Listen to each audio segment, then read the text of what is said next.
Greetings, friends. Welcome to another episode of Dreamscapes. Today we have our friend Daniel Castlereich out of Denver, Colorado. He's an author.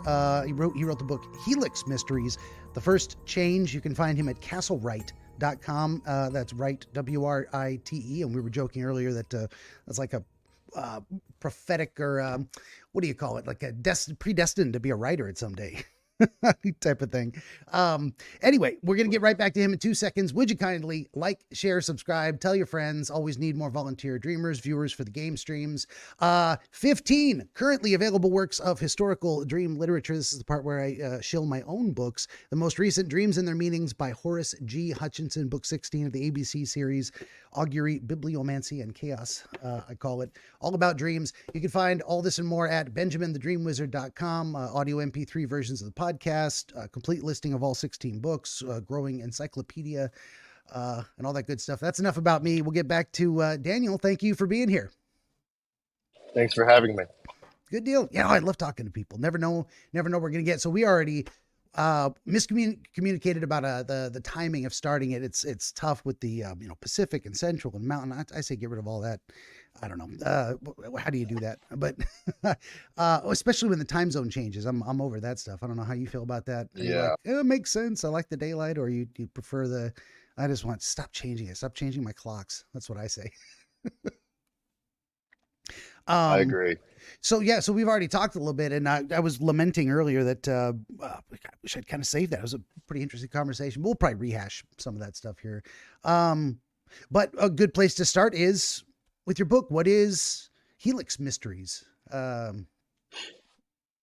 So Helix Mysteries was a project that I started 10 years ago now, maybe even 11, I guess technically we're in 2023. And I originally started it because I was actually really frustrated with Blizzard, the game manufacturer, because they rolled out World of Warcraft and they were charging so much money to play it, and I've never gotten into it, but I just thought, man, it's kind of frustrating that people go out, they spend 50, $60 on a game, and then they have to pay $15 a month to play it. So it's like, how can I create a fantasy video game which would have which would be able to generate revenue without that? And so it originally started as just a script or an idea for an MMO. And then as time went on, I was like, this actually could make an interesting book. And I've never thought of myself as an author. I never thought I would actually publish a book, like that I would be able to write one. And so on and off for about 10 years, I actually forgot about it at one point, completely forgot that I had this book. And the first chapter in the book starts off with a dream, ironically. You're right. That is, and so I wrote it down, like I wrote the first chapter, and I forgot about it for several years. I just got busy with life, family, school, everything else. And then one day I sat down and I was like, I had this cool idea for a story, and it started with a dream. And so I wrote it. When I went to save it, it was like, there's already a file that exists with this name. And it was the same, basically the same exact thing. Like I had just rewritten it several years later, having completely forgot about it. And so I was like, all right, well, obviously there's something to this. So like I need to hammer it out. And it took me a few years to finally get the story arc kind of completed, and then everything flushed out. And I think COVID kind of helped with that a little bit, and just gave me some time to write.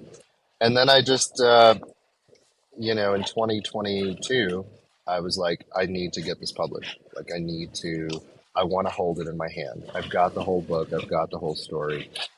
And so that's what I did.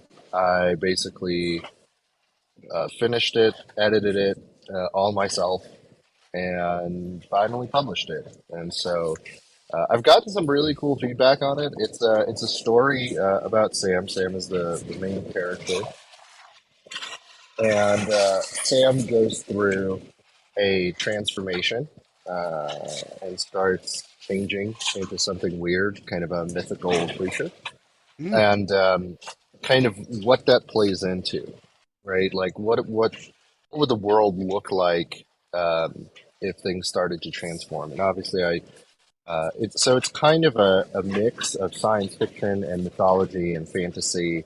I wanted to bridge all of those things together and just kind of make it a fun transformation of our modern world into a world of mythology. yeah, Um, very cool. and then use some scientific concepts, whether it's theories or things that are proven, to back that up. And consequently, in doing so, I had to create an origin story for life, so that there's a little bit of that in there. So it's a combination of things, but it was fun to write. And I mean, honestly speaking, as I've said in other interviews, I didn't write it to become, the world's best-selling author or whatever. It would be cool. I'm not opposed to the idea, but Right? I wrote it because I wanted to hold it in my hand, right? I wanted to hold like an actual book, and be able to say, "This was mine. I wrote this from start to finish," Yeah. and that's what I did. So it was a project, and I do have there is a second book that I'm working on right now.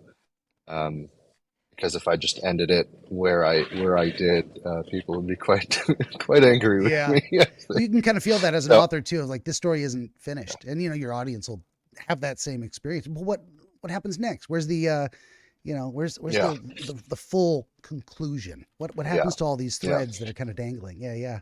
yeah. So it's definitely there will be a second book, but for now this is it. And I think for me, unfortunately, I live in the real world where you know bills have to be paid. Yeah. And the banks don't accept mortgage payments with hugs and friendly gestures and positive ideas. So Mm-hmm. once they do, I'm gonna rock it. But Oh yeah. until then, it's kind of I'm working on it when I can, and hopefully, I'm hoping it will be a much faster process this time around. Now that I know what I'm doing. Yeah, no, that's very true. I found that like the first book I ever edited of mine, so I'm finding historical literature and doing the editing and reformatting and footnoting and all that different kind of stuff. Well, long story short, the Mhm. process of the first one was kind of like I do invent the process, and then the other ones I had a pattern, and I've kind of been dialing that in as I go. Kind of like with these interviews, you go back to my very first one ever. There's no cameras. I have a screen recording of the Discord chat going in the background. That's all I got, and they're still interesting. You can listen to a podcast style, but then I got advice from friends saying, you need some graphics and some music, and you need to make it a real thing. And okay, so dialed that in and got a better camera and a better microphone eventually, and piece by piece. But but there is something very satisfying. I'm like, hey, show my own works again, like holding this, like I did this, I made this thing happen. Yeah, And I'm going to be working on original stuff eventually. I've got what I'm doing in my process is I consider this my own self constructed master class in the subject of dreams. Like, what do you what do you get from going to college? You get professors who say, here's the books you should read. Well, I'm just reading all the books myself. So, and producing copies for other people to read. So you can say, where does this guy get his understanding? Well, basis in psychology. And I've read everything that's ever been written on dreams. And eventually I'm going to have to get to doing some books that are more original, but citations of current research, summaries of research through the ages. And I've done some anthology works in that regard. But long story short, it's supposed to be about you and your book writing process. You will, I think, have a much easier time, as you're saying, of the second one when you can find time to do it. And that is a big deal for yeah. me too. I got all kinds of stuff going on. So And I love hearing how other people work because I mean, again, I'm not. I wasn't brought up in that realm of authors and whatnot. Yeah. So for me, it is very interesting. I love kind of hearing how people do things, and it's because I've created my own method, right? Like I've figured out what works for me. And if you talk to different authors, you hear different things and different ideas, and sometimes you may get something really cool from that, and like, oh man, I should try that, Oh right? yeah. I was actually watching a master class recently, or I guess it's called a master class, but it's a thing where this guy who was a professional copywriter, Mm. and he talked about like these different ideas, these different steps for improving your writing ability. Now he was more focused on like blogs and ongoing writing, not books. Uh, but he said something very interesting, which was, when you write like you should write a short sentence, Mm. maybe two, of uh, who the audience is and what is the purpose of Oh what you're writing. And, yeah. just, this is my, you know, I'm writing this blog entry for, people between the ages of, 30 and 50, to get them to go and vote. Right. I mean, I don't know, like whatever it is, Sure. something that simple, right? It really helps you set your own tone for, who are you writing for? What kind of language are you going to use? Um, Yeah. I'm definitely guilty of sometimes throwing in words into my writing that are not, are not part of the vernacular, Sure. if you will. Yeah. And so like my daughter, who was reading my book, she's like, I have no idea what this word means. Mm. And in part, I'm like, well, this is kind of a young adult to adult fiction book. But at the same time, I feel like, once upon a time, if you read a word you didn't understand, what did you do? You had to grab a dictionary, you had to search for it, Yeah. hopefully find the right? Um, and I think that that's a really important, uh, I feel like that's a very important skill that's It kind is. of going away. Kids just kind of glaze over things and they're like, "Oh, I'll figure out what that means or I won't," right? And they Yeah. go. And so I want to really kind of bring that back. And, uh, I feel like it's important to have an interesting vocabulary, Yeah. um, so that regardless of the setting that you're in, right? Like you can be sitting with a bunch of friends around whatever, or you can be sitting with a group of executives. And when someone says something that you don't understand, you can, at least grab your phone. Like we live in a world where you don't have to carry a, Webster's dictionary that's that we like. You can Yep. just go Google, what is this? Um, and I feel it's a good skill. I feel like it's something that people are just like, we're getting lazier and lazier as a population. Yeah. There is some of that And going on. Well, what And what so you were I'm like, I'll add that in. what you were describing is was my experience of reading. I don't know if you're been a lifelong fantasy sci-fi fan like me. Piers Anthony, the author, wrote the Xanth I don't series, know. Robot. Oh, I think you would probably love those. One of my favorite sci-fi Okay. fantasy crossovers is his Robot Adept series, Okay. where a guy from a technological future, um, interplanetary, like alien planet type of thing, but humans are living there, gets crossed over into a magical setting and goes back and forth. And we take the tech and put it in the magic setting, and the magic people and bring him to the tech setting. And that was his exploration Oh, of that cool. crossover. Long story short on him, he very often used words that I did not understand because again young adult fiction. Um, mostly written, I'd say maybe for teenage boys, but it's not exclusively. But I would come across a word and I did not know what he was talking about. I would look it up sometimes, or sometimes the context of the sentence gave me an idea of the general meaning of the word, and that Sure. that that can also help sometimes too. But yeah, I don't think Yeah. we should not make our writing so technically complex with a bunch of jargon that no one can understand that it's just unreadable. Then again, as you were saying, I don't necessarily shy away from words that are the seldom used, but the most appropriate shade of meaning.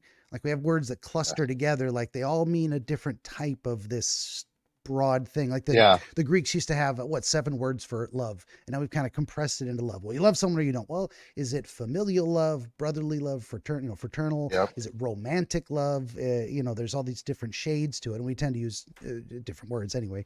So yeah, that was definitely my and that didn't turn me off the book. So Yeah. I don't No, it's good to encourage dumbing sprinkle it things in. down. Yeah. I think it's like anything else, right? In my opinion, it should. It's it's kind of like salt or whatever, right? If you have Too much, you yeah. sprinkle it in a little bit for flavor, it adds a little bit Seasoning, of. yes. Um, but if you just if all your writing is this incredibly dense, hard, and I've read works like that or passages like that, and it's just tedious. It You're like, is. this sucks. Yeah. Like I'm not because the entire point, and this is where I feel like a book should be balanced in that um, it should be engaging and it should pull you into the story, Mm-hmm. but at the same time, it should add a little bit of depth. Yeah. If Introduce it's you to new too deep, ideas. right? Like if it just drowns you, then you can't engage. You can't like enjoy that the immersion as much. If it's just like you have to stop every 3 sentences or every paragraph To look up a new to word. try Yeah. to learn a new word. It's just Yeah, like, this sucks. So it's balance. It's having a little bit in for there sure. for fun. I did. I have some military references that I threw in, and some things that I kind of expanded on, and whatever. And I've had like my prologue, which is an important piece of the book, right? Because it kind of sets the tone for what's happening. Um, I One of the things I say is reticle. I use the word reticle Oh, in yeah. there, and First person um, shooter gamers know what that is, right? yes, yes, or anyone in the military or who enjoys firearms or anything Yep. like that. And my girlfriend was reading it, and she was like, "I what's a reticle?" Mm-hmm. And I was like, "Oh, so it's a you can't cover everybody, It's true. right? There are just going to be things that people need to look up, um, but you have to have fun with it at the same time. Like it has to flow, and you have to know your audience and all of that. So For we'll see, sure.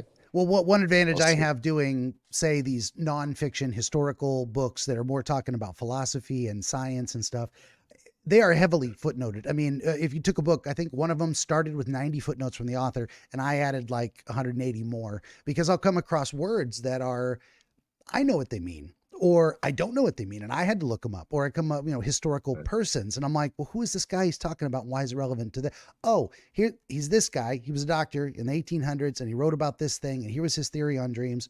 Throw that in there in a footnote. Can't really do that in a fantasy novel. Kind of breaks the flow. I don't know of any Yeah, fantasy novels ever that are footnoted.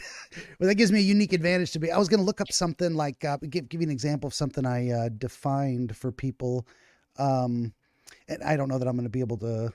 Well, I mean, I just throw in things like for anyone that doesn't know, where is this one? Talking about Imagination in Dreams by Frederick Greenwood, which I'm going to be reproducing at some point. And they talk about a Greek mythological character named Cressida. And so I'm like, well, I don't know who Cressida is. I know a lot about Greek mythology, but it turns out he is a character from the mythological Trojan War. I'm sorry, Cressida. She, daughter of the Greek seer Calchas. Well, there you go. And now people can go, well, let's look at the mythological Trojan War and find out who this Cressida and Calchas were. And I think they were yeah, anyway. It doesn't matter who they were, but that's the kind of thing I try to do yeah, for people. Especially if I come across a word that I don't know, or if it's technical psychological jargon. Not everyone has my training and yeah. background. I, and that's the thing with the jargon too, is like you'll come across a word like transference. That means something specifically in the Freudian tradition. It's also been adapted Yes, broadly to cover, so it's how I feel talking to you, and then countertransference would be if you were the patient, how you No, how you feel talking to me is transference. How I feel talking to you as the therapist is countertransference, and those things always interfere and influence discussion. So you might be the kind of Yeah, person who, absolutely. because I come across as a stern authority figure, you're like, I'm afraid of my dad, and this guy feels like my dad. I'm scared of him. Now you know. Yeah. Countertransference is you're arguing with me like my punk, kid who doesn't know what the hell he's talking about, and he's so sure, and he's being disrespectful, and so I'm angry, and now we're fighting with each other over something that was never said and never done. It's just these past relationships that are influencing. Long story short, uh, Yeah. so if you come across a word like transference, and well, I feel like the need to explain the thing like I just did, because okay, that's a specialty term in this context, and here's how it applies. Yeah. And if it isn't, and sometimes you can do that in the book too, where it's a what's I going to say? It's kind of a common trope in a way to have ignorant characters ask questions on behalf of the audience in a way like, Yeah. well, what the hell does that mean? And oh, well, let me tell you.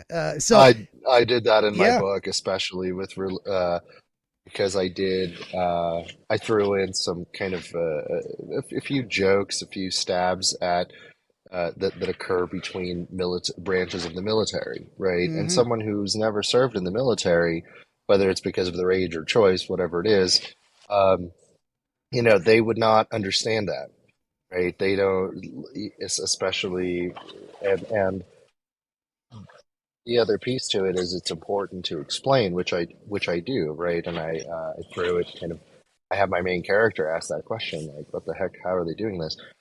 Because a lot of jokes between branches of the military are quite hurtful sometimes, right? Like they say sure. pretty mean things, and so, but yet at the same time, they're willing to turn around and lay down their lives for the other person, and you're like, how do you how do you do that? Like turn around and insult this individual at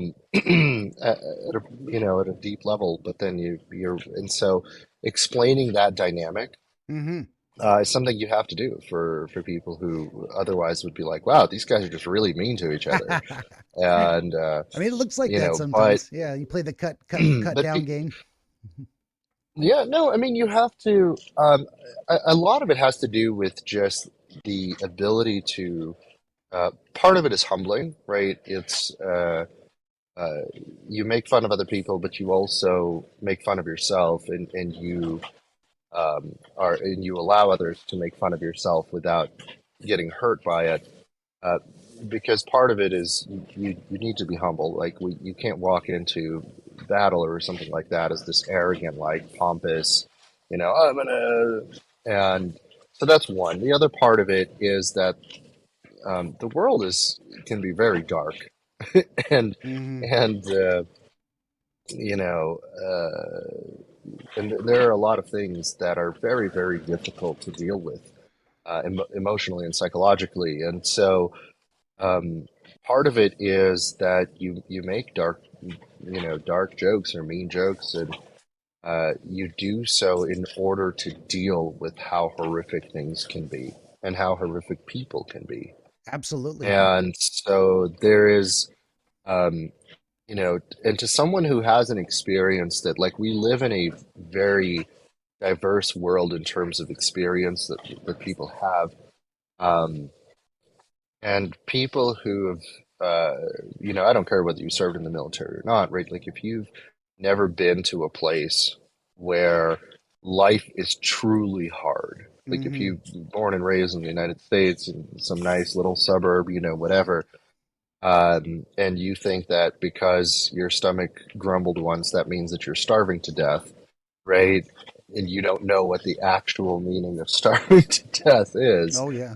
Um, you don't really know how dark the world can be and how hard the Yeah. world can be. And so when you're faced with that, like especially as a younger person, if you end up going to another country, or maybe if you're born in another country, and you have to see that and you have to experience that level of atrocity that exists. Yeah. Um, you know, you start making fun of things, right? And because it's the only way to get through it in a like with a level of resilience, right? Like where you're not, it doesn't crush you, it doesn't cause you to spiral into despair because you have to function. And in the military, especially, if you're in a combat type role or environment, you can't afford to sit there and go, oh my God, oh my God, oh my God, this is so right. Like you have to move through it Yeah, got and to you roll with have it. to complete your mission. Otherwise, you get killed or somebody you care about gets killed or your mission gets messed up.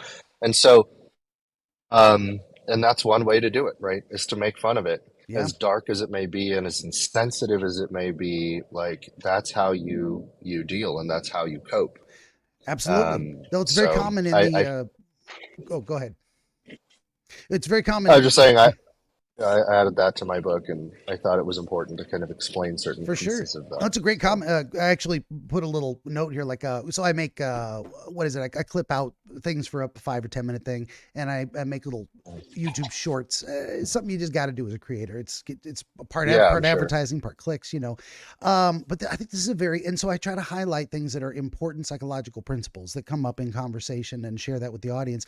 This idea of dark humor, but also the first world problems thing. I mean, it's two fantastic topics. Um, it is very common in, say, military, in police work, in among EMTs and emergency room doctors, surgeons, the entire medical profession, psychology as well. Dark humor, the Mhm. idea that we see so much human tragedy that there, and it is not conducive to function. To it's not. What am I trying to say? It doesn't help you get the job done if you wallow in the misery of it. It's there. You've got to Yep. that feeling is a natural reaction. It's going to happen. It's like a lot of these coping skills, it was what they are, or adaptive mechanisms are related to Mhm. restorative function, restoring function in that way. Um, Grief, misery, wallowing in tragedy, or that intense feeling that we get out of compassion and watching people suffer and just hating it. We got to do something with it. And what we very Yep. often do, a lot of people turn it. That's why a lot of people go from being, sad about something to being angry about something. Anger is a little more empowering, functional, driven feeling. But the flip side of this, well, if you don't want to go to a place of anger where you're raging, that has its place. You go to a place of humor and it discharges the tragic, core of the thing by minimizing it and saying, well, let's turn this into a positive experience that helps us compartmentalize it a little bit better. That's it. So yeah, and a lot of people might say that some of those there is a valid concern that it does not become, what is it, disrespectful or minimizing of the experience itself. So people say Sure. outside a certain core understanding of what that is and how it works might look at that kind of joking and go, oh my God, that's not funny, you can't laugh about that. I'm like, no, you have to laugh about it or it becomes crippling. There's no two ways about it. Well, that I think that's part of the problem, and it touches on, you know, a major dynamic, I guess, that exists today, which is the whole censorship um, Yeah, of comedians and just in general of anyone, right? Because, and look, there's a fine line between humor that is degrading, yeah, intentionally just, putting someone down and that like mean and spiteful, and humor that's just dark, um, but based in experience. And I think that what's interesting to me, like I will periodically, uh, when I write uh, tweets for on social media, or if I'm writing a blog entry or something like that, I have to be very careful. Like I censor myself because yeah. I'm like, how is somebody who doesn't has never had this experience, has never dealt with X, Y, or Z, how are they going to perceive it? And what's the backlash for that going to be? Yeah, And I think that in a lot of ways, again, when that kind of backlash is suppressing just kind of spiteful hatred, that's understandable. But when that backlash is against, um, uh, Truth, I'd say. yeah, against truth and against kind of just dealing with things and from people who don't experience it, who don't know what it is to deal with it, I think it's very misplaced.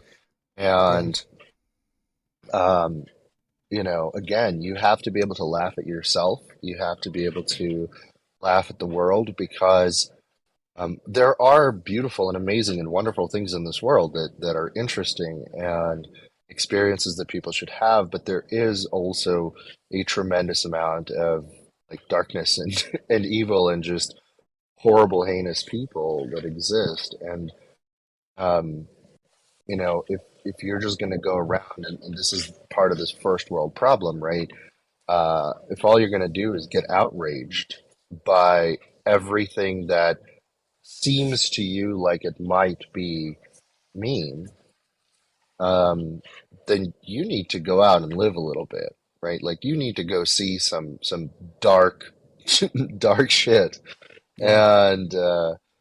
and and just experience that, and then come back and reevaluate your stance. Because again, if you're this sheltered, like living in a bubble individual, and everything offends you and everything seems mean and it's not purely uplifting and purely wonderful. Like, you need to go out and see the world, right? Yeah. That's kind of how I look at it, right? And I think to me one of the biggest things is there's a fine line between being like an advocate or a supporter or a group for especially for minorities, whether you're talking about ethnic minorities or LGBTQ or any of that stuff, right? Mm-hmm. Um, and then just being someone who tears apart anyone and everyone who dares to say to ask a question that Yeah. seems like it might be implying that there may be something invalid about your belief system, Oh yeah. right? Like you're allowed to have your beliefs, and that's wonderful. Everybody should have their own kind of beliefs, but if you're just going to rage on everyone, which kind of goes back to this anger, reaction, Yeah. you're just going to rage on anyone who, you know, dares ask a question, Yeah. um, then you're the one who's wrong. You are the problem, right? Yeah. You're the issue, in my opinion. And those are the people that really need to have a reality check and and stop this kind of it's like this whole woke mentality. Yeah. Um, it's like you're what? How dare you? Oh yeah. It's like, well, I'm a human being. I'm allowed to ask questions, and Well, that. I sure shit am allowed to disagree. Do you remember, as someone who's studied history and philosophy and whatnot, I keep wanting to say that it was Immanuel Kant, but I don't think it was.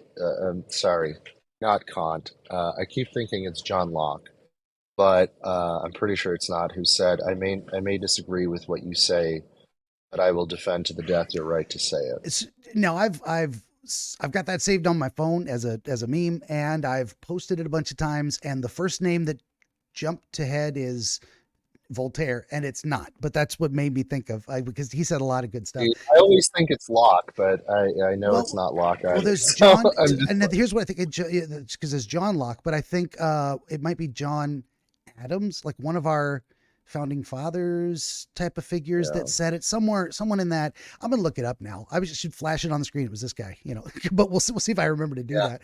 Um, yeah. no, no. Well, and For sure. that's why I'm very much on the free speech absolutist side of things. I mean, I don't get into politics on Mm, this too much, but lately more because that's what just comes up in conversation because we're dealing with it. What is the quote? You may not have an interest in politics, but politics has an interest in you. So we're gonna have these cultural clashes over what's the right thing to do, the right way to understand something. It's gonna happen, but I right. mean, broad strokes on that side is a lot of what I've seen happening too. It's manipulation of the urge to be compassionate and protective for the purpose of specific political goals. That it isn't actually protecting. It's the lie that the structure or control is being imposed for protecting when it's really serving a different purpose. So that's where I get into the ideas of like Sure. a lot of the debates I have with people say on Twitter and whatnot. So yeah, hey, I'm on Twitter. If you just want to focus on the dream things, don't follow me on Twitter because you'll get posts once in a while. We get my politics too, my libertarian leanings. Um, I, as you were talking, an idea came to my head, which was to explain a phenomenon where we both want the same goal, but we are at odds over the best way to approach it or solve it. And one person is advocating a specific conception of the idea and a specific Mhm. solution based on that conception. I come along and say, hey, I think your conception is wrong, and therefore the solution is also wrong. And they go, why are you hateful? And I'm like, no, no, no, this Right. isn't about hate. So it's just these manipulative sophistry. It's like, no, no, we want the same. Well, we don't want the same result, actually. We want good result in this category. And we might say broadly, people being, respected and accepted and not oppressed or, the buzzwords We're people seeking a use. positive Seeking a outcome. positive outcome. Yeah, yeah. And so that's where I get into a Right. lot of debates of like, well, we'll do, neutrally, we'll do, the libertarian thing. Um, Along those lines, a good conception is there's something that okay, I ramble and stumble because I'm trying to remember. There is a logical fallacy, informal, and it's I think it's called argumentum ad governum, which is basically the accusation that hey, if you don't want government to do something, that means you're opposed to the thing itself. No. So I want no one to be starving and hungry. I don't want you to be robbed at gunpoint to rob Peter to pay Paul. I want a different way to Right. solve that problem. And then that's where you get into people saying, well, then you just don't, libertarians are heartless. They don't care about feeding the poor. Like, Mhm. yeah, yeah, I want the poor to be fed too. I just don't want to steal from other people to do it. That's two wrongs don't make a right, that kind of a thing. So Yeah. we get into a lot of those debates but then it devolves into that thing of the accusations of, well, you just don't care. That'll never work. And like, oh, okay, I don't know what to tell you. I just don't want to hurt. I don't want to hurt anybody in the process of trying to help someone. Um, Yeah, it's unfortunately it's a difficult line sometimes because mm-hmm. when one of the issues is that uh, like I love to play devil's advocate, right? Oh yeah. It's one of my favorite things to do. And if any of your listeners don't understand the term, right, is I will argue on the side of Excuse me. a point that I may disagree with, Yeah. right? Sometimes vehemently, It's a very useful but I feel, approach. yeah, I feel it's important to understand the counter argument. And so sometimes I will, and unfortunately, like on Twitter or any, places like that, there's no way to bring that into context, right? So if somebody Yeah. posts something like, "Hey, we should feed all the hungry people um, by, uh, by taking money from everyone else," and you then reply, or I, reply, "Well, but is that really a good thing to do?" And here are some challenges with doing that. Yeah. Um, if you're playing devil's advocate, there's really no way to kind of create that context because you have such a short, uh, there's such a short amount of information that you can write with, whatever it is, 250 characters or whatever Twitter allows. So, to me, it's you try to make your point as concisely as possible, but unfortunately, a lot of your meaning and intent is lost in that. It's true. And then people kind of take that and they're like, "Oh, look, this guy hates starving people," and it's like, no, no, no, no, Yeah. that's It's that's kind of, not what I said, it's kind of missing the whole right? point of the discussion. Yeah. Right. And the flip side of that, and I've had it done to me where I've responded to someone um, that the what was it? It was something about like the elite not paying their fair share, Mm-hmm. or something like that. Like I was trying to, and they're like, oh, this guy's a communist. And it's like, no, no, no, no. I didn't say that there's anything wrong with someone being able to drive a Lamborghini, right? Um, like it's fine, right? If you've done something to earn your money, that's great. But if you've earned your money by stealing from people legally, that's still wrong, right? Yeah, Like not everything. And so, you have to, people forget a lot of times that laws that um, may allow something to be done legally uh, are still wrong, right? Like once upon a yeah. time, slavery was legal. Oh, yeah. That's a That point I've doesn't returned make to it often. right. The law is Yeah, no metric of morality. It is completely independent. It exactly. should be, but it is not. They are not synonymous. That's it. And that's a big deal. Yeah, just because something is legal doesn't mean it's good. Just because something is illegal Right. doesn't mean it's bad. Right. Yeah, it was And once the law illegal is for slaves to reactive. run away. So, Yeah, no, right, exactly. And the law is reactive, right? Like there was uh I had a professor once who basically said you can learn a lot about a culture and the problems that they were dealing with based on their laws. yeah, And like one of the things, because here's the thing, you're not going to make a law making something illegal if it's not an issue, yeah. right? If we did not have, and so like one of the things was, and I didn't do my research on this, by the way, so if I'm wrong, please correct me. This was just the example my professor used, was that Puritans had a lot of issues with unwanted pregnancies, right, and Mm, abortions. And this is a group of people that a lot of times, like if you ask them, like, oh, they were holy and righteous and da da da, doesn't mean they didn't have problems with, like because why would you make abortion illegal if no one is doing it, yeah, right? Why would you make drugs illegal if no one is selling them, right? If yeah. like there are all sorts of different kind of things, and um, I had a friend of mine who told me that I was crazy because I said that, and I was like, okay, um, what laws do we have barring teleportation into women's locker rooms, right? Yeah. None. You know why? Because nobody's teleporting into women's Yeah, locker because it rooms. literally doesn't exist, and Right, by that token, no one is doing it. Yeah, right, exactly. So now, if there was, right, if we all of a sudden, what's his name? Elon Musk invents a teleportation I don't put device, it then past him. Yeah, suddenly, you're right. Yeah, exactly. I'm sure he's working on it's they got that called whole quantum teleport entanglement thing teleport for X. Yeah, communication, which is kind of a teleportation. You make one specific vibration here, and a yeah, vibration happens over here at the same yeah. time, and you can. That's reminds me of the Star Trek, the idea of the subspace communication. That's kind of what it Mm. is. I think we're going to have communication like the instantaneous between Earth and Mars. No radio signal travel time. Someday, I don't know. I'm a big We'll on see. speculative sci-fi type of stuff. Anyway, Hey, that could be your next book. right? Well, I've had my own ideas for a fantasy sci-fi crossover type of thing, and I've sat down and write it a few times, and maybe you could talk about this idea too. Is I don't know whether I got bored of the idea, or whether what I was writing was crap, and I wasn't even entertaining myself. Like I was Mhm. inspired and moved by these different things, and then when I started putting it on paper, I was just like, I didn't want to do this. This isn't good. This isn't. I'm not enjoying this. Or maybe it's me in the process. Or I don't know if you have any hints or tips or tricks for people who are like, I want to be a writer, but I start writing and I'm like, I get bored by the process, or the material starts boring me because it's familiar to me.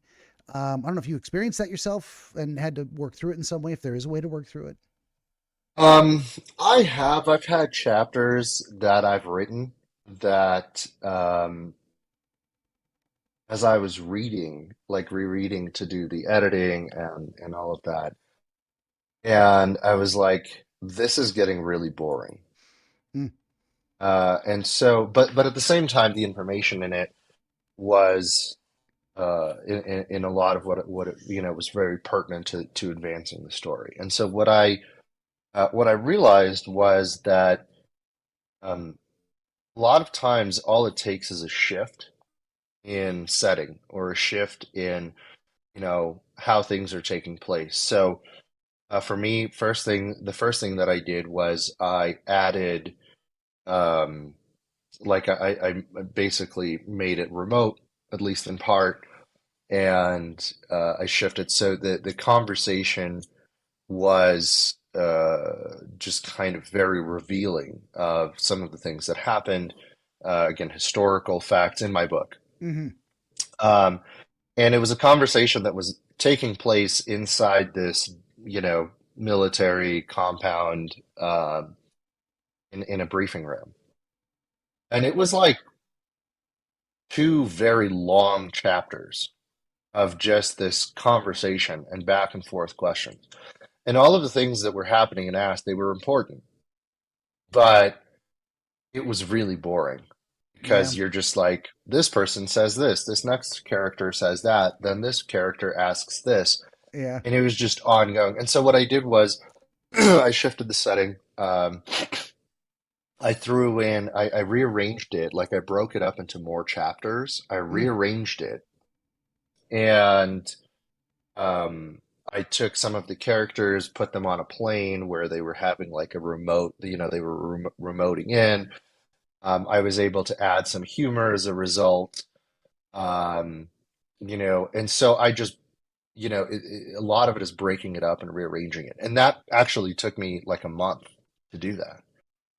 In real world time. Like it took me a month to rearrange the chapters and make sure that nothing was revealed in this one chapter that wasn't supposed to be revealed or conflicted with something later. Yeah. Um, so it's challenging, but that's what I did because again, it wasn't that the information was boring, but the setting was boring, Yeah. and so. So that's one thing. The other thing that I want to say that I think is very important is if you're bored with it, chances are your reader will be bored with it. That was my And, concern. Like this is just isn't and good. So maybe it yeah, wasn't. well, I mean, but it may be good. It's just how it's presented may not be good, right? Like Yeah. I've had so I've like interestingly enough, I've always hated the subject of history. Mm. I've hated it. Like I took a history class in college, and it was the worst class I've like terrible, terrible experience. And Yeah. then I went back to college years later, and I was just dreading. Like part of the reason, like it actually took me years to go back to college to finish my degree, was part of it was I hated history. Like I just didn't want to take any more history classes. So much memorizing Uh, names and dates, right? That's oh, it was yeah. terrible. Yeah. Yeah. And then I got this professor who and now it's been well over a decade and he and I are still friends. We're in contact and we go have coffee together periodically and discuss the world and all the things that are happening. But um he was amazing, right? Like he made the same boring, stupid, whatever that I had no interest in learning. He made it interesting and engaging and fascinating. And I took as many history courses with him as I possibly could, Mm. to fill my credits and do everything that I needed to do to graduate, um, because of how he presented the information and how engaging he made. Like, it was legitimately interesting. Nice. So, a lot of times it's not the information, it's not the subject. It's who's presenting it to you and how are they doing it. Yeah. So if you were bored with what you were writing, um, think about what other ways you can present the same information. Because, like, if you took my book and you took some of the concepts that I talk about, and there are a lot of different ones, whether it's about morality or, just hypothetical, theoretical, fantasies and whatever, and you just wrote them down one after the other. I mean, yeah, they're interesting concepts, but it would be boring shit to read Yeah. them. You would like sit there and be like, okay, and I'm Yeah. Yeah. done Yeah. reading this. More of a plot But synopsis than actually the telling right, of a story. Yeah. right. But when you are like, when the character telling this uh, explaining this concept is some kind of a mythical or creature that's existed on Earth forever and blah blah blah blah blah, right? Then it's like, ooh, that's like interesting, right? So who Yeah. says it is just as important as what they say. And to me, like I mean, going back to humor, I think humor is so important, right? So Mm. if you can make it funny, uh, then like it's great. It doesn't always have to be ominous. It doesn't always have to be boring. It doesn't have to be dry. Like, spice it up, make it funny. Even if it's a serious topic, make it funny. Who cares, Yeah. right? And if you're not everybody's gonna like it, right? Like, um, every person who's read my book thus far has, even people who don't know me or have anything, like they owe me nothing, they may not even like me very much. I've heard nothing but positive feedback, Very right? nice. Which is wonderful, and I'm happy about that. Um, but I know full well that eventually there are going to be people who read it who are like, "This sucks," Yeah. right? You need to stop writing, That's right? Like, inevitable. Yeah. yeah, it's going to happen. Whether it's because they disagree with the value set or the morals or the blah blah blah blah blah, it Or doesn't just matter, personally, they don't find it engaging for whatever reason because of who right? they are. It's not right for them. That's I think 90% of our disagreements or problems with people is it comes down to aesthetics in a lot of ways. Well, I just don't like that. Yeah, Fair enough. What are you gonna do? yeah.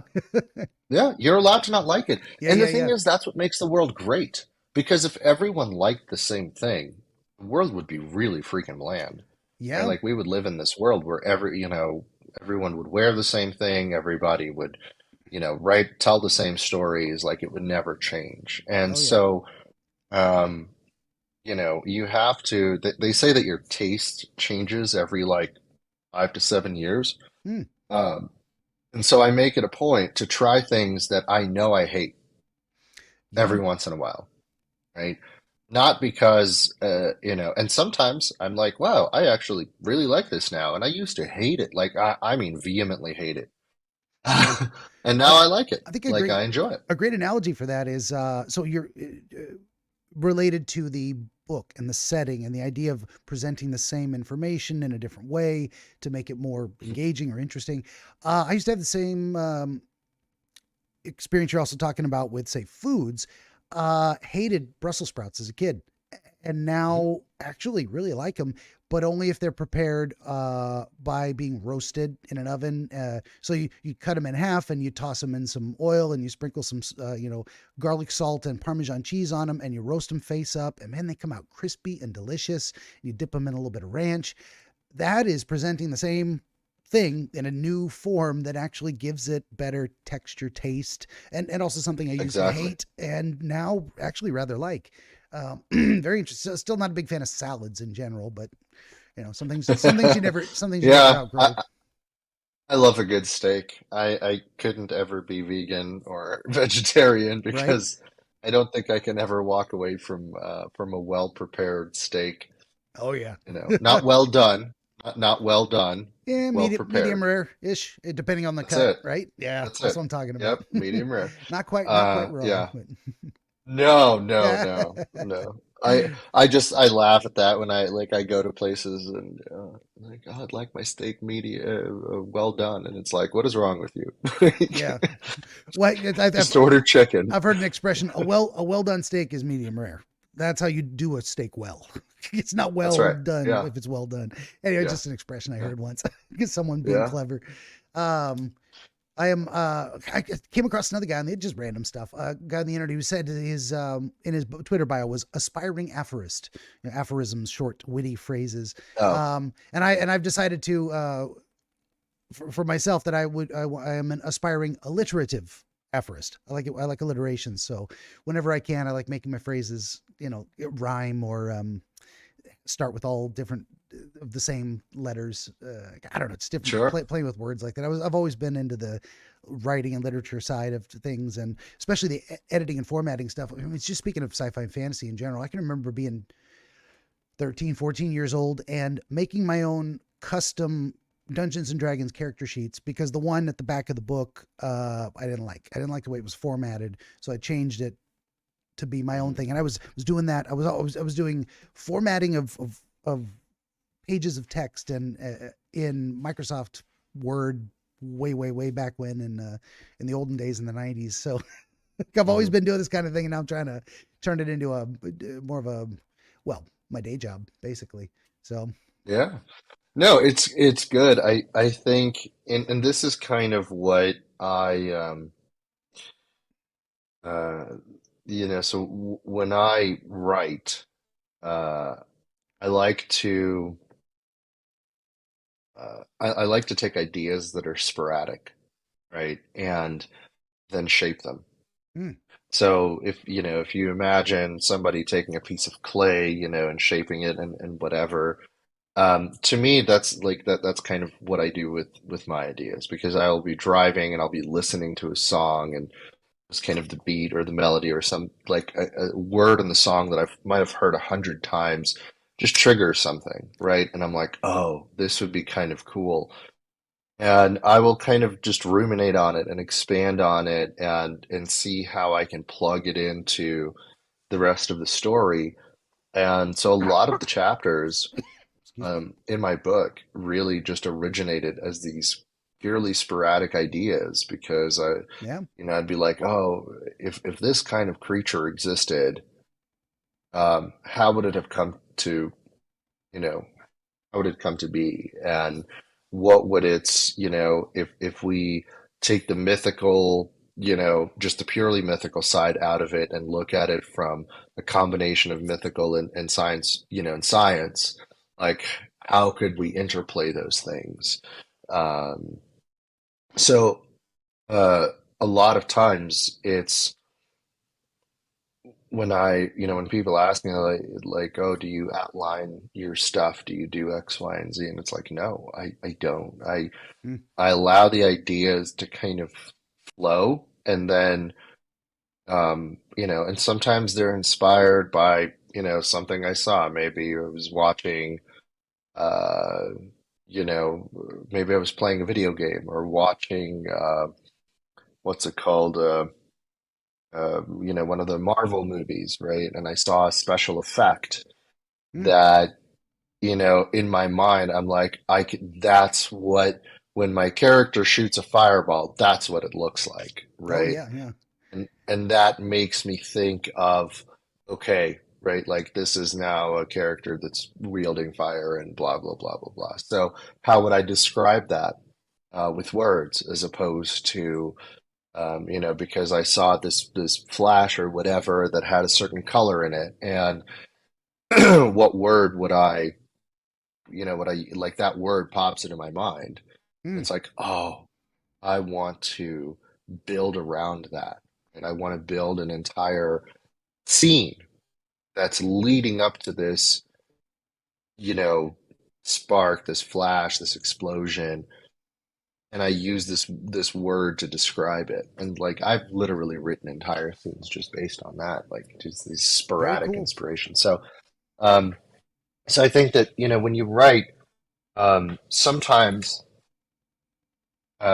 just to kind of go back and to add that piece to it, if you're writing something that's boring, don't delete it, right? Save Mm, it because you never know.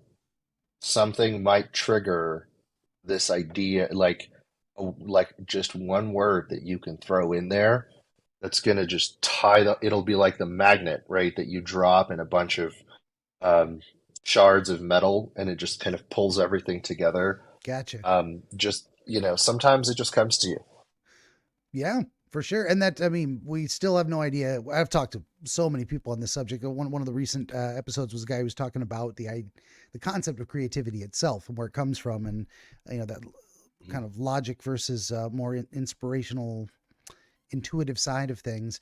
You never know where inspiration is Hmm. going to come from. That's one of the reasons the Greeks imagined it as a described it as the muses that sit on Yeah. Mount Olympus, that kind of thing, which is Hmm. interesting. So they it's also fascinating the way they conceived, excuse me, of humans interacting with the gods, or the way the gods influenced them, and because we have, in modern psychology has differentiated into, calling it different things, but it's kind of the same conception. I mean, we think of love, say like Aphrodite, as a force which Hmm. moves us, which comes into us from the outside, that affects us and who we are.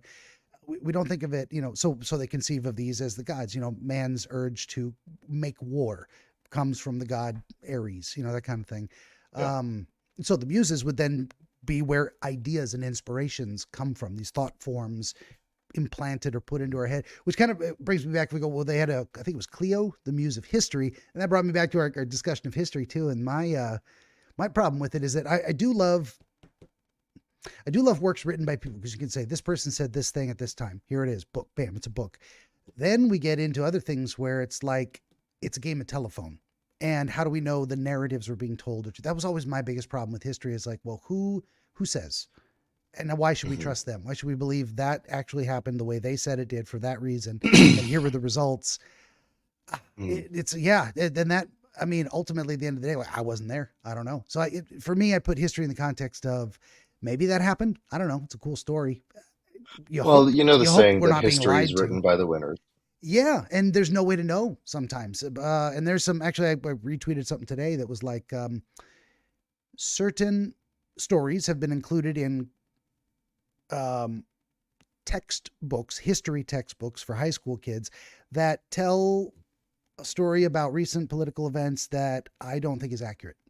Now, I don't have to get any more specific than that to just say, uh, I know for a fact some of those asserted facts are not true in my estimation. So this is, but there's kids 20 years from now, or there's kids growing up today that are going to read those and go, oh, that's the truth. That's history. Like, it's not. And how long has that been going on? That really bothers. But then what do you do with, what's the authoritative source? That's why. Well, I guarantee you that if the Axis powers during World War II had come out on top, Yeah. right, um, then, you know, uh, I would imagine that something like the Holocaust would have been equated and presented in a similar way to the way that we now talk about dropping the atomic bomb on Japan, It was necessary for the right? war. Or Yeah. Tool. Yep. And justified, et cetera, et Exactly. cetera. Yeah. Right. And so, depending on who's writing it, right? Depending on who, who came out on that side. And so it's unfortunate, right? I mean, hindsight is always 2020, and we can say, oh, well, they could have done this, we could have done that. Um, but you have to tell history, in my opinion. And that's one of the things that bothers me so much is I hate the perversion of history, Yeah. because to me, like, you can talk about what makes history interesting is to look at like the causes and effects of, how this event triggered this event, which might have led to this or whatever. Yeah. It's also important to remember the context, right? The world was very different.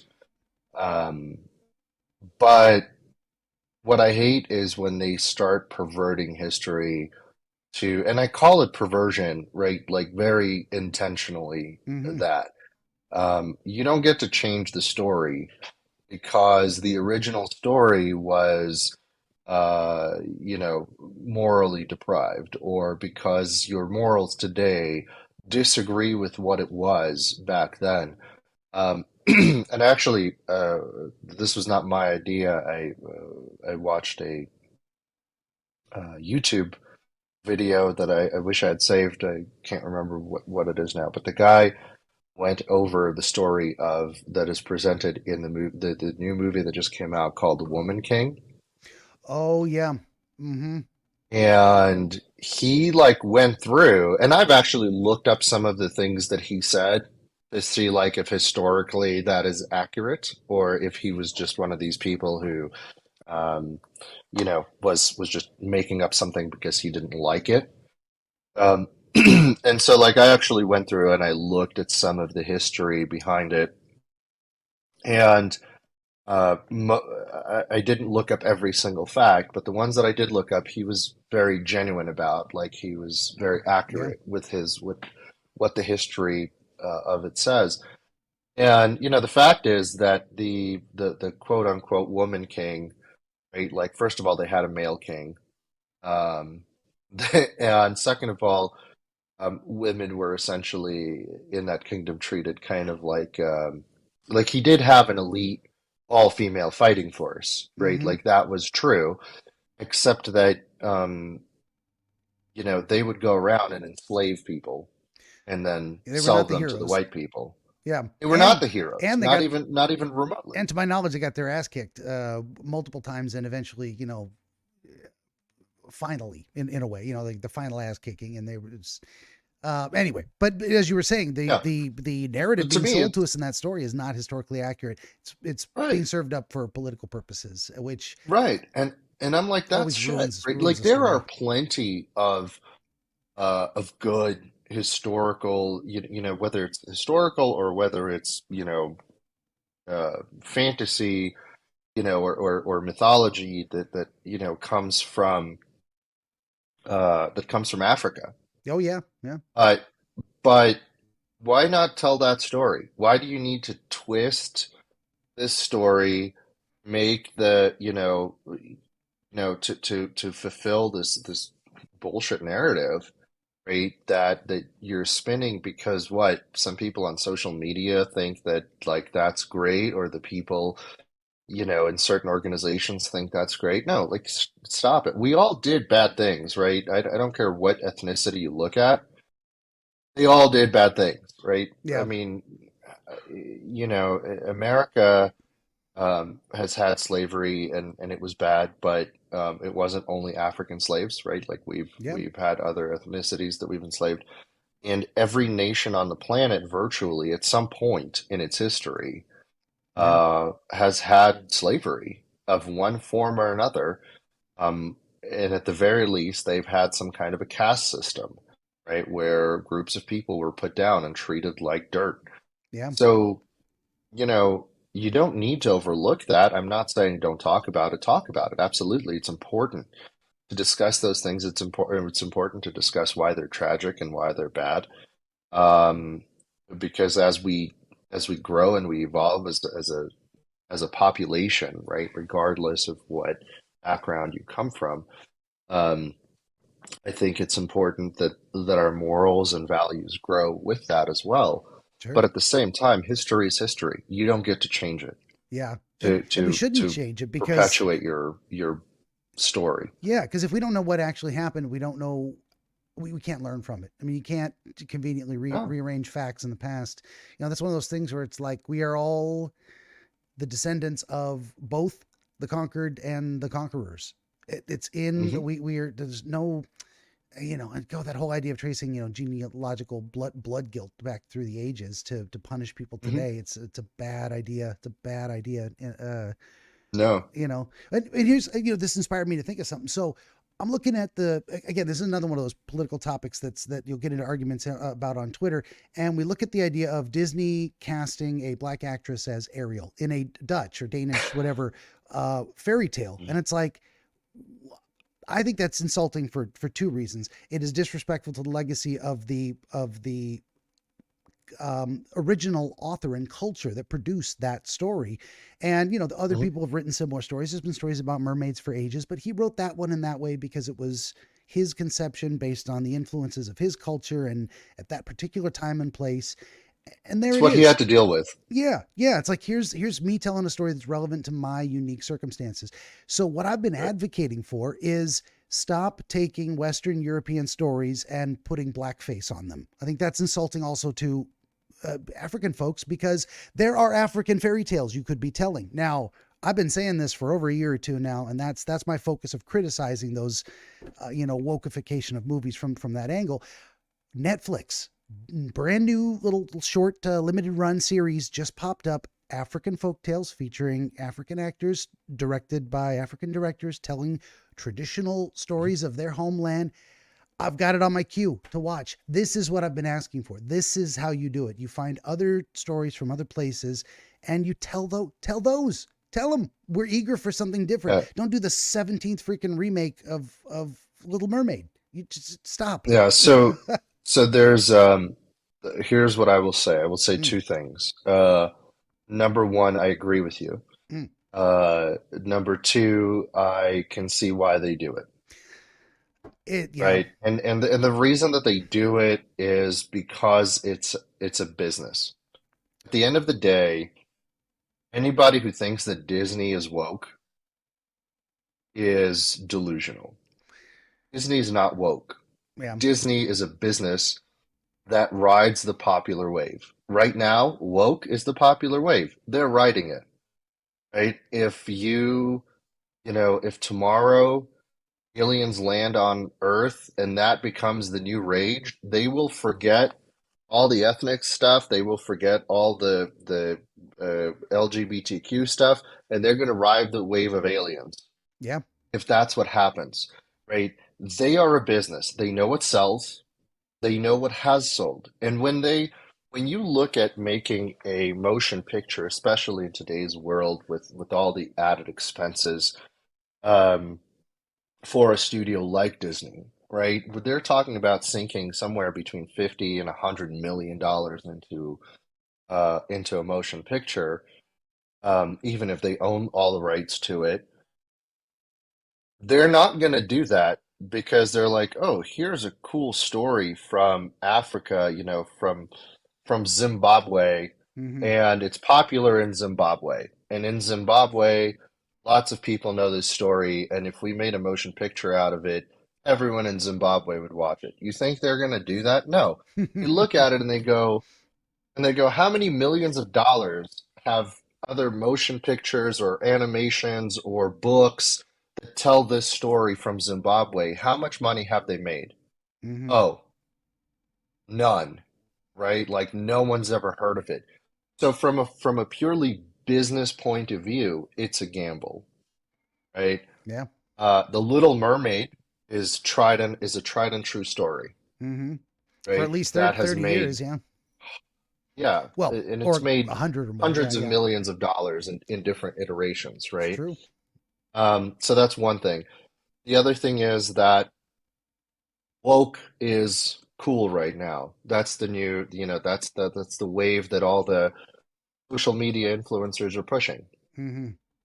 So take those two things together, and you've got a recipe for success, at least on paper, Yeah.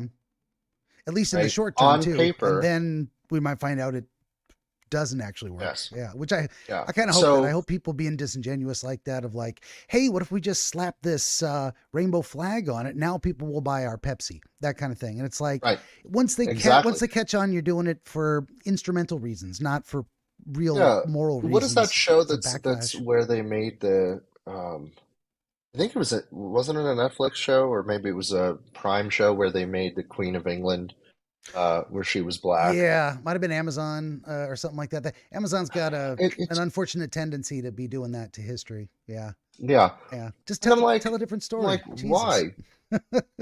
Well, but here's my thing, right? Like let's play that game, Hmm. right? Let's play the game where we swap out ethnicities. Well, what happens when, you know,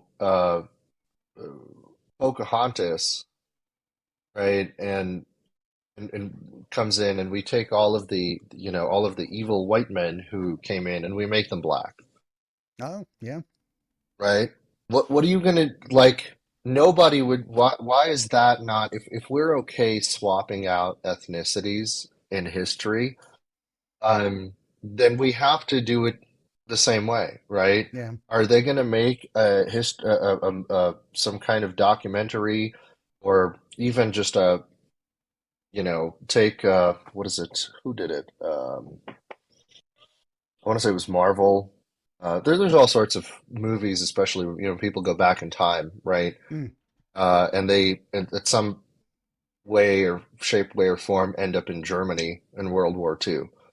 We're gonna make a black Hitler right. for those movies because I've also, I've, nobody's gonna do that. So to me, it's like, don't do it, right? Stop insulting people by implying that their stories aren't good enough. Because there are a lot of really interesting stories that come out yeah, of China and India and Africa and pick your South America, right? Use those characters, build them up. If you want to diversify people, because that's the idea, right? The yeah, idea is that we need to, um, if you expand, and you know this from psychology, I'm sure, right? If you um, expose people to different things, then they take it from this space of othering, right? And now it kind of goes into their space, and people are more yeah. comfortable with it, and they're less afraid of it or whatever. And there's less discrimination. That's fine, right? It's a good But thing. do Yeah, it, yeah, do it in a positive way, right? Like bring yeah, in those stories and tell them in an interesting way. Like Disney and Netflix and all these guys, they have some of the world's most brilliant screenwriters. Are you going to tell me that they can't take an African fairy tale or folk tale and make a beautiful and interesting film about it that is going to be successful? Because if you're not doing that as Disney, as a giant corporation, what you're essentially doing is like that to me is insulting. As a um, if I were of a different ethnicity, I would be insulted because I'd be like, wait a minute. So the only way that I can have a good story as a Chinese person is if I just replace a white guy.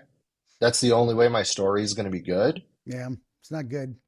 I mean, and That I sucks. like to look at it from the flip side of thing too, which is, I mean, imagine we do a historical biopic, as they say, of someone, and it's Ryan Gosling plays Martin Luther King. Right. It just doesn't no, or what cat. No. The other image I saw was Kat Dennings as Rosa Parks or something like that. It's like, Right. it's just it's just wrong. It's wrong either way Yeah. to do it that way. I mean, Yeah. depict the Yeah. person accurately. And then they do the same thing with the the Queen of England or whatever. These different historical Right. figures. It's like Yeah. I've seen some interesting playing with those different ideas too. Of I saw a play, a Romeo and Juliet production down at the so I'm in Portland, Oregon. I've been down to the Shakespeare Festival in Ashland.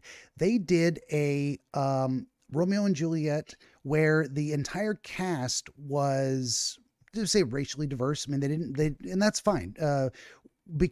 But here's how they showed the difference. It wasn't showing the difference of race. Like, okay, everyone's all different race. Take that off the table. There's ways to present it where you say, okay, here's what you focus on based on what is actually different. The Juliet side of of the Montague family was, or no, it was Juliet Capulet, Romeo Montague. Sorry, the I Capulet don't side. remember I the right. last. I mean, I remember the last names. I get them confused all the Yeah, time. yeah, I think it was Romeo Montague. Anyway, but the Capulet side were all in traditional Elizabethan or Middle Ages dress, like you would expect at a Shakespeare play.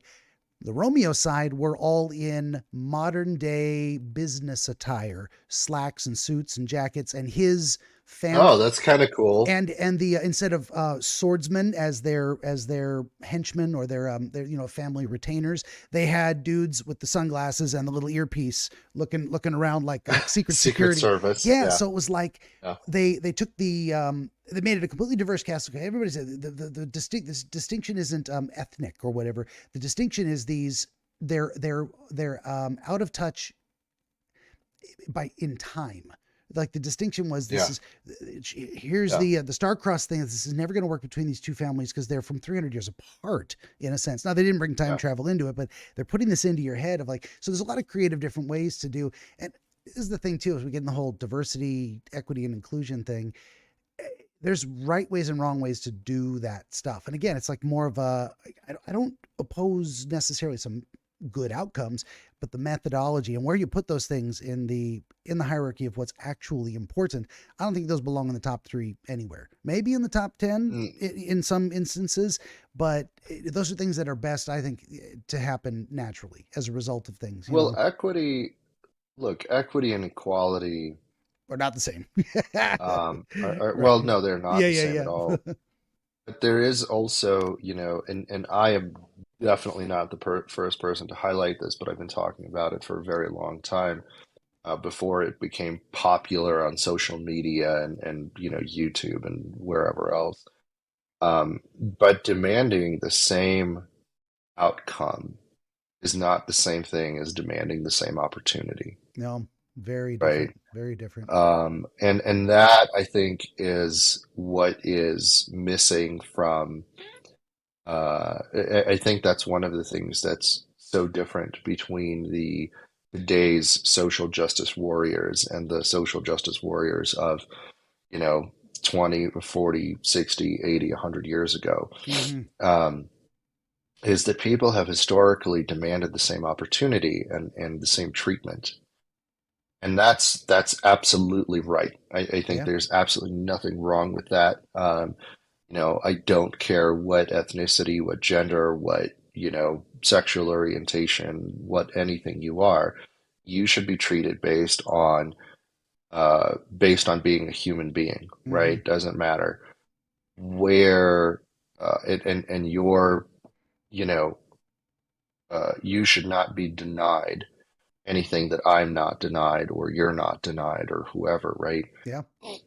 Where you have a problem is that the today's society is like, oh, well, these people uh, should have all the same stuff and they should have the same jobs. And it's like Yeah. they're not applying for it. If they're not doing it, if they're being denied the opportunity, that's wrong. Mm-hmm. If they're being denied because they don't have the qualifications, that's not wrong, right? Yeah. Well, I the used to, I idea used to, too. I used to own my own business, and if you think that I would hire someone because I needed to check some box that said that I have so many women and so many men, almost all of my employees were female because it was an after school program that um, worked with kids, and uh, I had a couple of male instructors. They were the only ones who applied, Mm-hmm.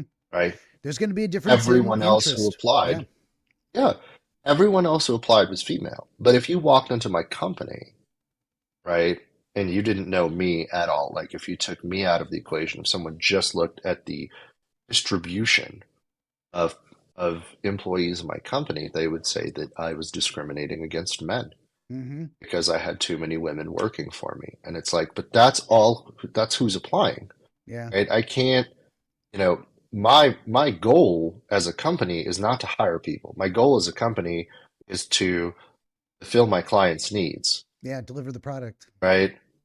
Is to deliver the product, to teach the information, to deliver the course. So if if the only people who are applying are of a given gender, then that's who I'm going to hire, right? My job as a company is not to make sure that I hire the right people, the right distribution of the, ethnic and gender curve. Like Yeah. that's not what it's about. A business's job is to be a business, is to deliver its product and serve its clientele. That And is. so I always laugh about that. And it's Yeah. like, yeah, if you are blatantly discriminating, like if I applied to work for you and you're like, I'm not hiring you because you're black, absolutely, right? Like that is a major issue. But Mm-hmm. if you're like, I'm not hiring you because, you're an idiot who doesn't know, I need someone who has medical expertise and you have none, right? The only medical expertise you have is how to put a band-aid on your finger. Yeah. Like, I'm not hiring you. Sorry, Well, man. we've gone there's something out there called horseshoe theory, and it has its own realm of thought, but the concept is also, and there's a lot of people that argue against it, doesn't exist, etc., in that specific way. But there's a way that sometimes you go from a bad idea through a good idea all the way back around to a bad idea. And they don't, it's not a full circle, but you end up on the bottom end. So like it makes a Yeah. horseshoe. So then that does happen. The concept is valid. The application is debatable. But this is kind of Yeah. where we went from someone saying, I'm not hiring you because you're black, to equality of, okay, now we can't use race at all. And then someone saying, wait a minute, disparate outcome is proof of racism. Now we've come all the way back around to saying, I can't hire you because you're white. And people are doing that Right. as black, accepting black applicants only or something. I'm like, this did not solve the problem. This is not, you're Right. back, you're horseshoed Yeah, all the there way was back a around into discrimination again. So, yeah, there was a guy who just sued like some major medical company, and he was like an executive.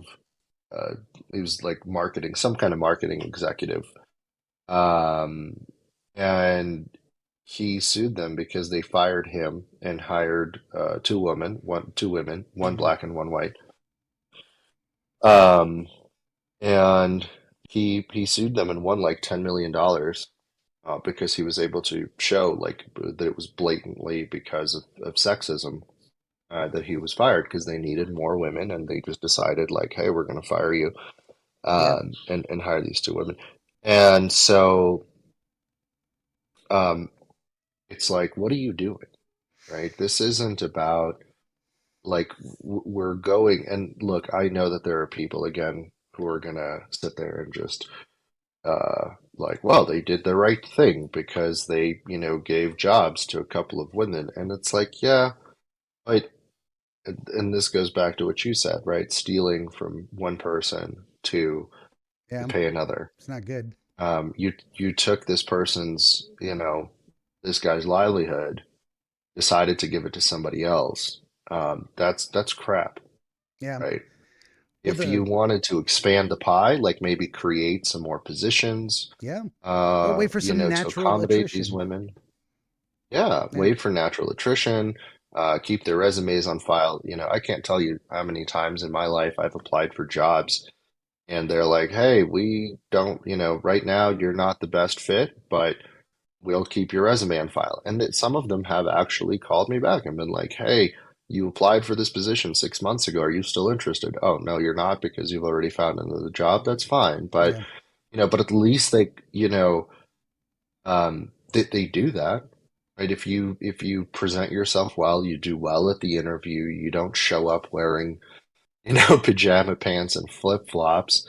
So a lot of times you make a good enough impression, they will remember you and they will call you back. Most of the time they won't, right? Like let's be real. yeah. Most of the time they That's true. won't, but sometimes they will. And I think that again, like kind of to circle back, it's important to remember that as a society we should give everyone equal access and a fair shot. Yeah, for sure. But whether or not they choose to take the shot or they choose or they actually make it, that's a very different story, right? If Hmm. you go and the way that I explain it sometimes is like imagine if you were at a basketball game and they said that everybody, in the front row of seats, right, gets to take a shot. And if you make the shot from the 3-point line or the middle of the court, right, you get $1 million. Hmm. And you have all the different genders and ethnicities and everybody else in this row. And somebody says, I'm not going to go and take that shot. Like, I'm not interested in it. And somebody else says, well, you've got these guys here who are, uh, you know, built and play basketball and they're built like athletes and they're better at shooting. I can't even hit the basket, right? That's not fair. I should also get a piece of that $1 million. Hmm. No, you should not, Yeah. right? You get an opportunity to go and take that shot. If Hmm. you don't make it, even if it's because of, you know, some biological uh, uh, advantage that someone or disadvantage against the competition, that's it. You don't get to do that, right? Now, this is not the same thing as, by the way, I hope that this is not um, in any way confounded with an opinion on the whole women or transgender women in sports or anything like that in women's Well, sports. That's not what I'm I think as talking someone about. bored with no arms, you just can't shoot a basket physically. You're going to have to do something else. That's it. There's other opportunities for That's you. it. This is one area Right. that's just, what are you going to do? You can't run a race without legs. There's some basic minimum requirements, which this is what I was looking at too with the idea of equality versus equity is that, you know, um, equality means there will be differences in outcome, and that is a good thing. It's something we should expect and endorse Sure. because different people will be interested at different levels based on And their different people have different strengths. different strengths, and they will put in different amounts of effort. So what you want to do is say, okay, Yeah. someone with a natural talent and they develop it and they perform well, they should be able to succeed more than other people that don't have the interest, don't have the talent, don't put in the work. That's a Mhm. good system that rewards that kind of investment of effort and attainment, and it benefits all of us in terms of like we get the best of the best rising to the top who say here's something I can offer to everybody because Right. I've made it happen. This I've instantiated this potential. The equity side of thing cannot it can make absolutely everyone equal, but it can only do it by cutting the tall grass. You can't make a person taller, but you can cut the legs off of other people and make everyone the same height. It can only equalize downward, and Right. that's bad for everybody. Yeah. It suppresses Right. the innovation and natural excellence that moves us forward in a lot of different ways. Imagine if no one was allowed to Yeah. be any smarter than anyone else. Wow. Right. I mean, and that's, I don't know if you remember the book, Harrison Bergeron, a short story. They had it was meant to be, the funny thing about Harrison Bergeron, it was meant to be a parody of the anti communists. Oh, I bet this is the world they believe will happen. And look at how absurd it is. And we're actually seeing that today where people are being, excellence is being handicapped for the sake of not leaving the handicapped behind. And it's like, we Right. can include them, and I think we should. I mean, this is where I fall down, and I've said this before. I don't know if I've said it on this video. It's like you don't take anything away from people who can use stairs by adding wheelchair ramps. People who can use stairs can also use wheelchair ramps, and you just have them both. That is the equality of access without saying we're gonna okay instead of just adding that, we're going to also require that everyone who can walk also sit in a wheelchair, whether they can walk or not. Now everyone's equal. Right. Right. It's not That's fair. not the It's same not thing. the same. That is absolute equity. It's bad. It's bad for everybody. It's better that we, just because some people can't walk, we don't hurt everyone else who can. We that's the danger I see in going in that direction is the No, I agree. I the dysfunctional wholeheartedly agree. measures that it demands, that it requires in order to enact such policies. Like that's a bad method, it's a bad outcome for everybody. Yeah. It's a bad outcome for the people Yeah. in the wheelchairs too, that you make everybody use a wheelchair. Come on. Right. So Well, now everybody's got now the wheelchair ramp has a traffic jam on it, right?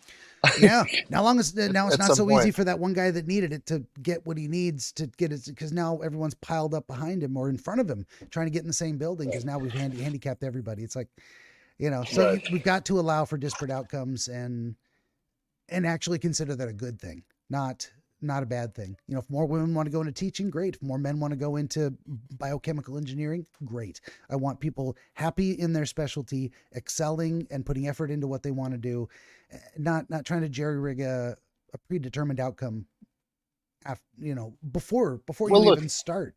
Yeah.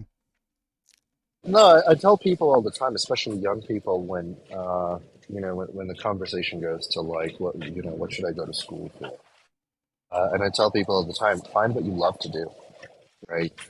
Forget, this idea that, oh, this position pays well. If you're miserable, it doesn't matter how much money you make, you will be miserable because Yeah. you're going to spend a third of your life doing this thing that you don't like. And even if you make a lot of money for it, you're going to be a lot less happy than if you were making a little bit less money, but doing something that you couldn't wait to do every single day. Yeah. Figure out what you love. And if that so happens to be fit some gender stereotype, then who cares, right? It's your life. Like, it's like people forgot that we are individuals. Like, my job is not to live my life to make everyone in the world happy. I couldn't do that if I tried. Nope. My job is to be happy, to find a way to be happy. Ideally, that is in a way that betters society and is conducive to society and doesn't hurt people, right? It becomes morally wrong when it starts to, deprive other people of happiness. Yeah. But at the end of the day, what I need to look at is what makes me happy. And if, if a woman says she wants to be a stay-at-home mom, be a stay-at-home mom. If that's what makes you happy and your life allows for that, like, you found someone, or you have $1 billion and you don't ever have to go to work, who cares? Who cares that society says, "Oh, that's stereotypical," right? Like, it doesn't matter. Enjoy Yeah. your life, and try to be productive, try to be helpful, try to be decent, and make the world a better place. You know, but don't forget, because, like, I tell my daughter this all the time. My daughter is 16 now, and I tell her all the time, like, don't worry about what the latest fad is. Don't worry about, because those things come and go, Oh yeah. right? And don't worry if somebody says that they don't like that you're, um, you know, playing to this, or playing to that. Are you happy? Because I worked my butt off to give her the opportunity to be happy. But then I also have to step back and go, but my parents worked their butts off so that I would enjoy my life, Hmm. right? So if all I'm doing is spinning my wheels, then at what point in which generation does somebody finally get to say, "Oh, now I'm enjoying my life," Right. Who's the right? ultimate? You got to be enjoying what you're doing as you're doing it, Right. for sure. Are we going to work like 8 generations, 10 generations in, and bust our butts and be miserable? Is that the job? The job is like, oh, go be miserable so that maybe your kids will be happy. And then when your kids have kids, well, they need to now go be miserable so that Right. their kids will be happy. Like, no, man, That is one we live pattern maybe we don't want to fall into. Yeah. right. Like, But it's not enjoy the a world. but it's not a bad thing falling into patterns. And that's one thing I've learned as I've gotten older is that if you study especially history, you study mythology and storytelling, you start to see what is it? I'm going to get this wrong, but there was one ancient dramatist in antiquity 2,000 years ago. It said there's only like 47 different stories and different combinations of different elements, something like that. Don't quote me on that, but the idea that all of us are going to repeat a pattern of some kind. Hmm. There is nothing new under I the don't. I sun. don't know So about the ancient one. I was thinking it reminded me of Joseph Campbell, and the like his hero's whole journey, thing on yeah, the hero's journey, that opened my right? eyes to it, and then I started looking into it. And actually, there's a reason these mythologies are ubiquitous because the human condition is the same period. No matter where you grow up, being human is being human. Uh, but there's also patterns to these stories, and you're gonna fall into one pattern or another. You can't always break the mold, and even breaking the mold is its own kind of story. That's already been captured by the storytelling process. So, if you look at like uh, the idea that's being falling into naturally being drawn to and choosing to enact the role of a married parent in a traditional role, say all this kind of stuff, it doesn't need to be rejected because that's a good story. I mean, that is a pattern that has been well established. You can take different roads too, and different, but you're going to get different results. Is one of the things too. Is like if you choose a different story, it's going to end differently for you, and you can choose your story. That's one of the things too that allowing this diversity of choices and opportunities. You can't expect all roads to lead to the same goal. If you choose not to have a family, you're going to have different results. Like me, I don't have kids, so I'm going to Good. get older eventually. And I mean, I'm already old now, but get even older. And I won't have, kids calling me to see how I'm doing. I won't have someone to, take care of me. I might end up in a nursing home. I mean, who knows?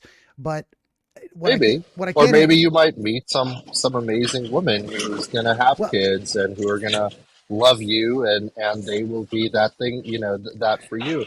Like, part of the interesting thing is you don't know, like, mm-hmm, where the world is gonna go. And part of it is, again, opportunity, right? Like, There are a lot of arguments made by people that America is not the greatest nation in the world in a lot of ways. And statistically speaking, they are 100% correct. Like, if you look at the numbers, America is not the greatest nation in the world in a lot of things, maybe not even the freest, but we do have some of the greatest opportunities for people. And when I thought about myself as a parent, when my daughter was first born, I started thinking about what I want to give her, that I could, right? And I don't come from wealth. I don't come from, anything like that. And I would not, I knew that, I mean, short of something, some crazy opportunity coming my way, I wouldn't be able to give her this amazing life of leisure and whatever. But what I could do is, if I worked hard, I would be able to give her an opportunity to choose. Yeah. And, and the other, like, a while back, she used to tell me that she, sorry, it's really windy That out that here. wind's Hold going on one nuts second. right now. Yeah. Yeah, hang on one second. You gonna finish up Let and me head go head inside. inside? It's Yeah. it's like really, really loud. Yeah, hang on. That's right. Well, while you're moving, I'll just It's say is um, if the story you've chosen and the satisfaction in life that you want is I draw my satisfaction from providing my kid with the opportunity to choose their own path.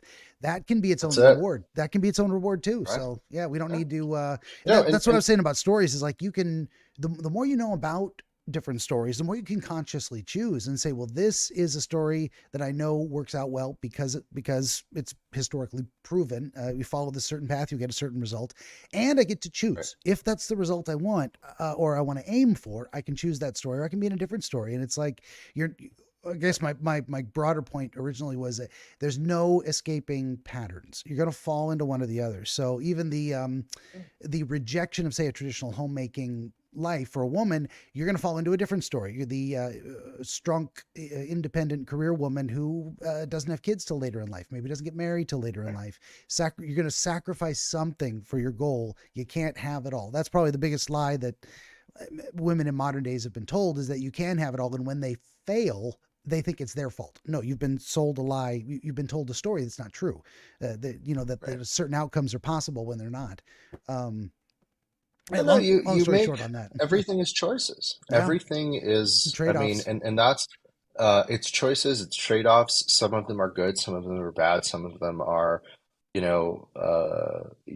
may have opportunities that come your way, and based on where you positioned yourself, you may not be able to take advantage of them, That's even if true. you see them Yeah. clearly. And then there are Mhm. opportunities that sometimes fall into your lap that you can jump on, and um, depending on the choices you make. And you have to be ultimately the one. I think, to me, one of the most important words that people have to really understand these days is accountability, Oh yeah, right? People have to be accountable. And, like I said, just going back to my daughter, um, because she has friends whose parents are like, you need to go to college and you need to become a doctor, a lawyer, and blah, blah, blah, blah, blah. Um, some of it is cultural, right?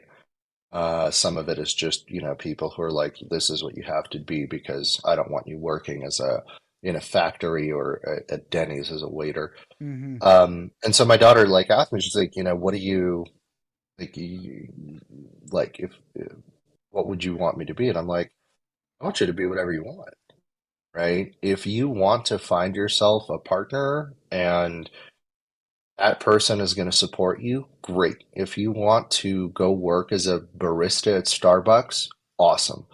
If you want to go and collect garbage, great. Like, that actually pays relatively well. it does. Yeah. If you want to go to school and become a geneticist, awesome, hmm right?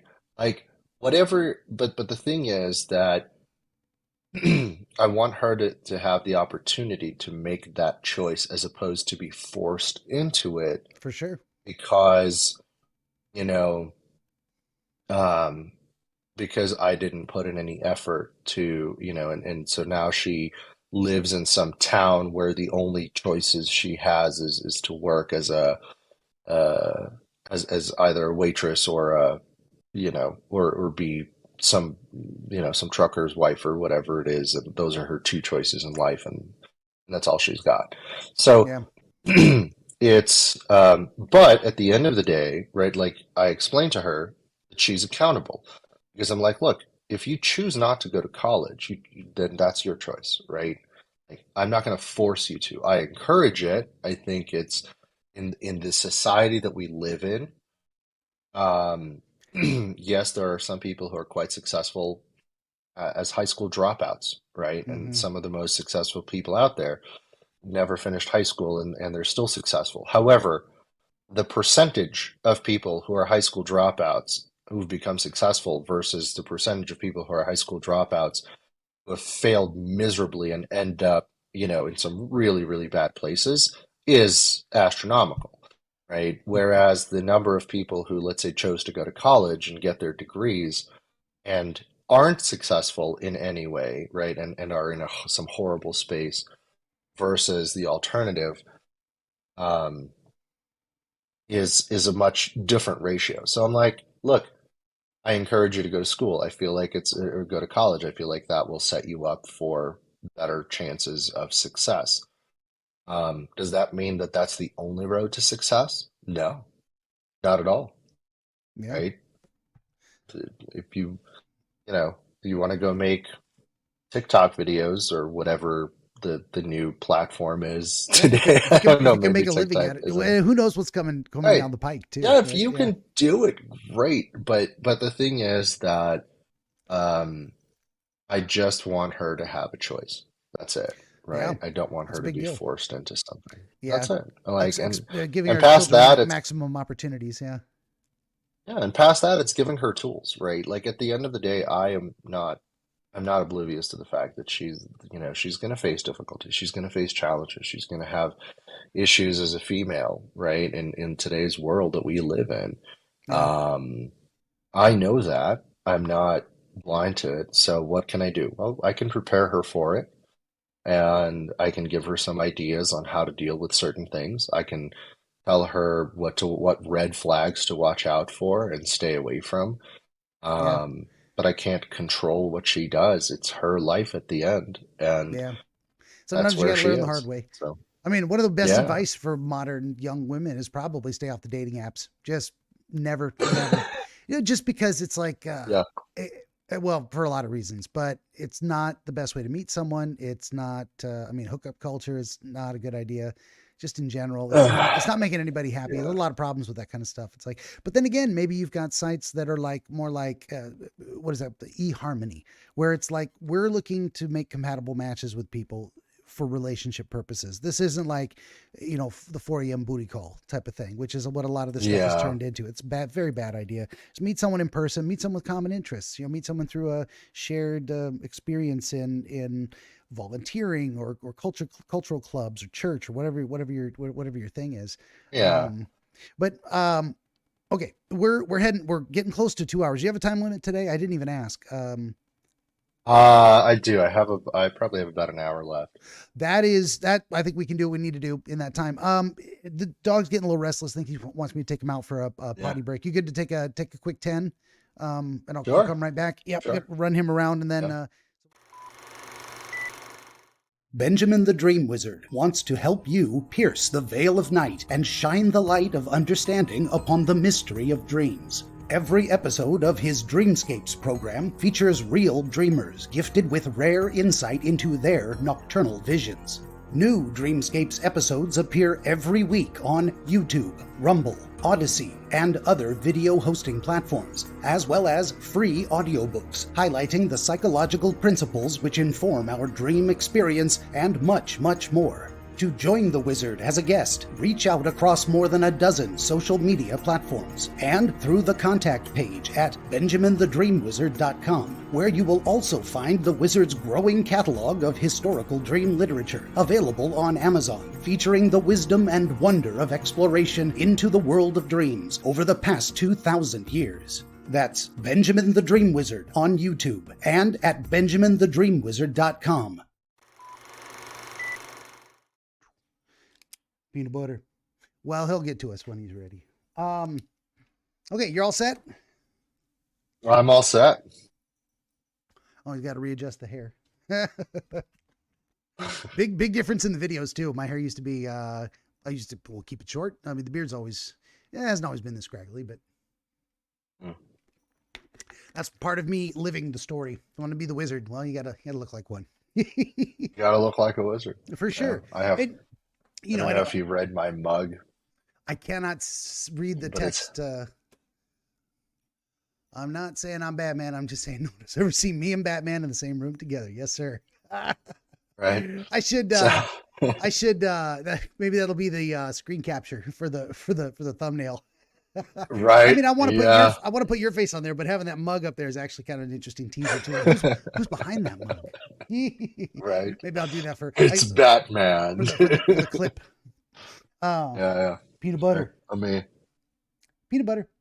here. There you go. No, it's not. It's not. You'll, because it had some coffee stains on it, but There you go. Very yeah, cool. it's Batman. Peanut butter. I don't know why he doesn't have a beard. Like Batman is always clean shaven. I feel like he should It's have a true. beard. I wonder if it's part of the thing. Like, what was in Fight Club? It's like suddenly, one of the lines was suddenly you had a reason to keep your fingernails trimmed short. Maybe that's what it for him is Yeah. like a practical No, thing. maybe. Maybe so. Maybe so. And maybe like putting on the mask and like taking it off with the rubber, it would be very Yeah, unpleasant, something you like know. that. That's one of our little retcons, like the audience does. Like, oh, of course he has reasons. Right. Peanut butter. He's gonna interrupt us one way or another. So okay, Always. we get into the dream thing. So as per my usual Yeah. process, I just shut up and listen. You tell me the story beginning to end, and we'll see what we can make of it. So I'm ready when you are. All right, sure. So my dream, this was a long time ago, probably 2012 is my guess, 2011, something like that. So the dream was that I was being chased by a bear. And the bear was not a normal bear. It was a very weird looking creature. In fact, its front legs or arms, I don't know what you would call that on a bear. It had like really large elbows, almost like they were supposed to be wings or something like that, but not quite. Um, and what was unique about it was that it was very fast and it was very smart, like intelligence smart, not just. And it was always able to catch me and find me because I tried, outrunning it. I tried hiding from it. I tried getting into a car and driving away from it. I tried shooting it. Like I basically went through the gamut of getting away from this thing, and nothing worked. Like it always found me. It always caught up to me. Um, and at some point, I think I think I drove away and then I like dumped the car very cleverly and I hid and uh, just when I thought like I got away from it because it like continued to chase the car or whatever, it was right there. It was like on top of me. And so, and I woke up like in kind of a cold sweat and it was already fairly early in the morning. It was probably, like 6 a.m. or something. Like it was my normal wake up time. I could have gotten up. And what was interesting was that when I woke up, like I felt awful. I just this feeling of like frustration and disappointment and,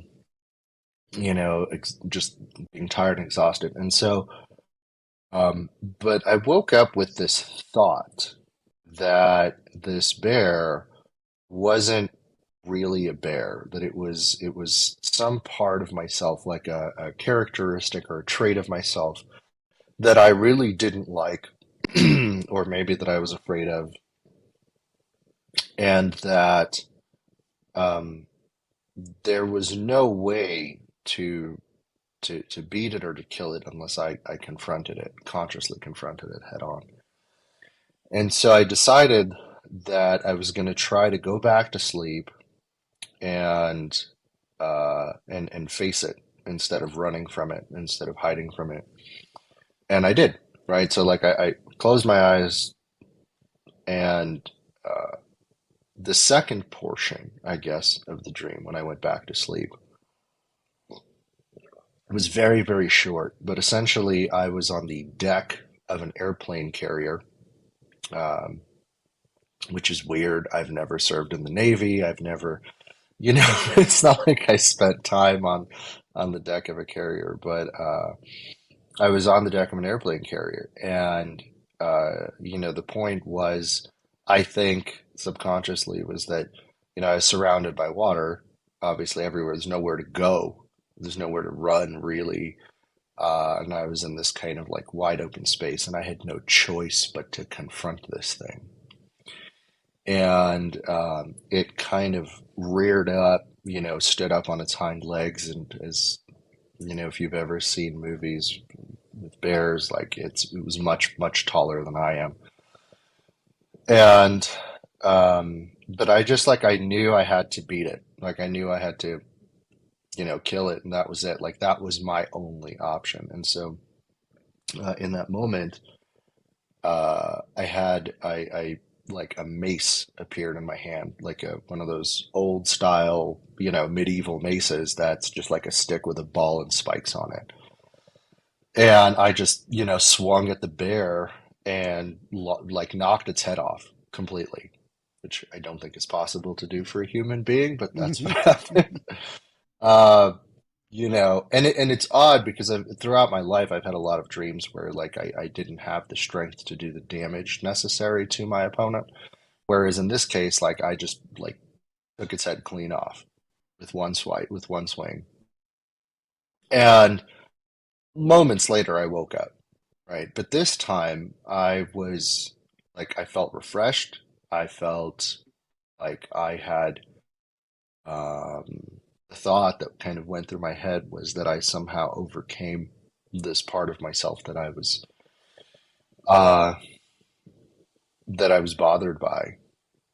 And I don't know, I never figured out specifically what it was, or what the characteristic was, but I mean, you have to realize it was minutes apart, like from the time I originally woke up to the time that I woke up the second time, maybe 15 minutes, 20 minutes at most. But the difference was I felt refreshed. I felt like I was going to have a great day. I felt better about myself.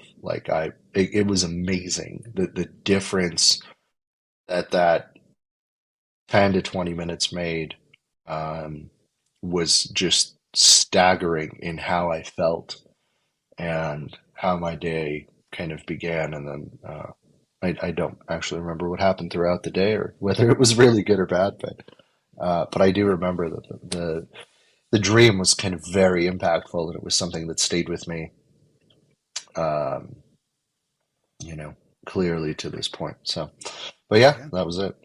Right.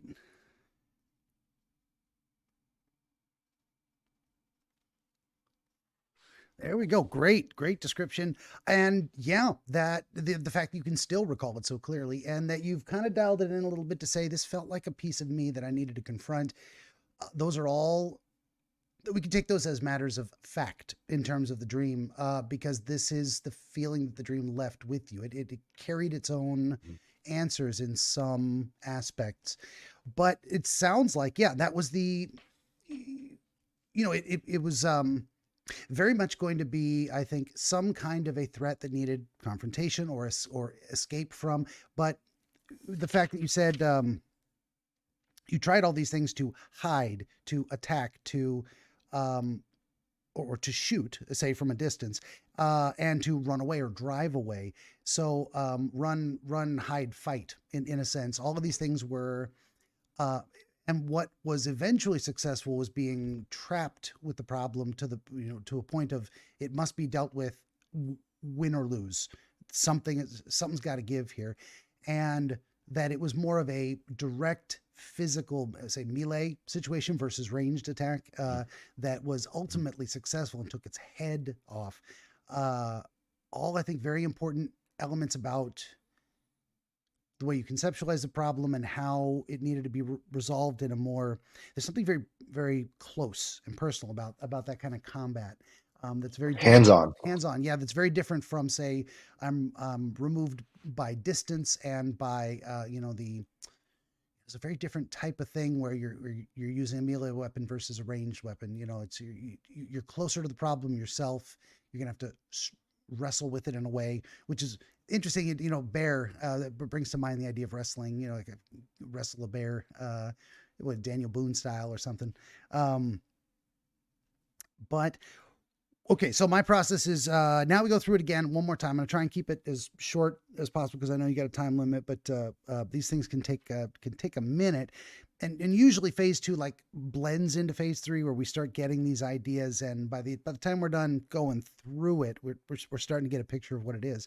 Um, in the very beginning, you're being chased by a bear. What is the setting? Where are you at? Are you in a city landscape? Are you in the woods?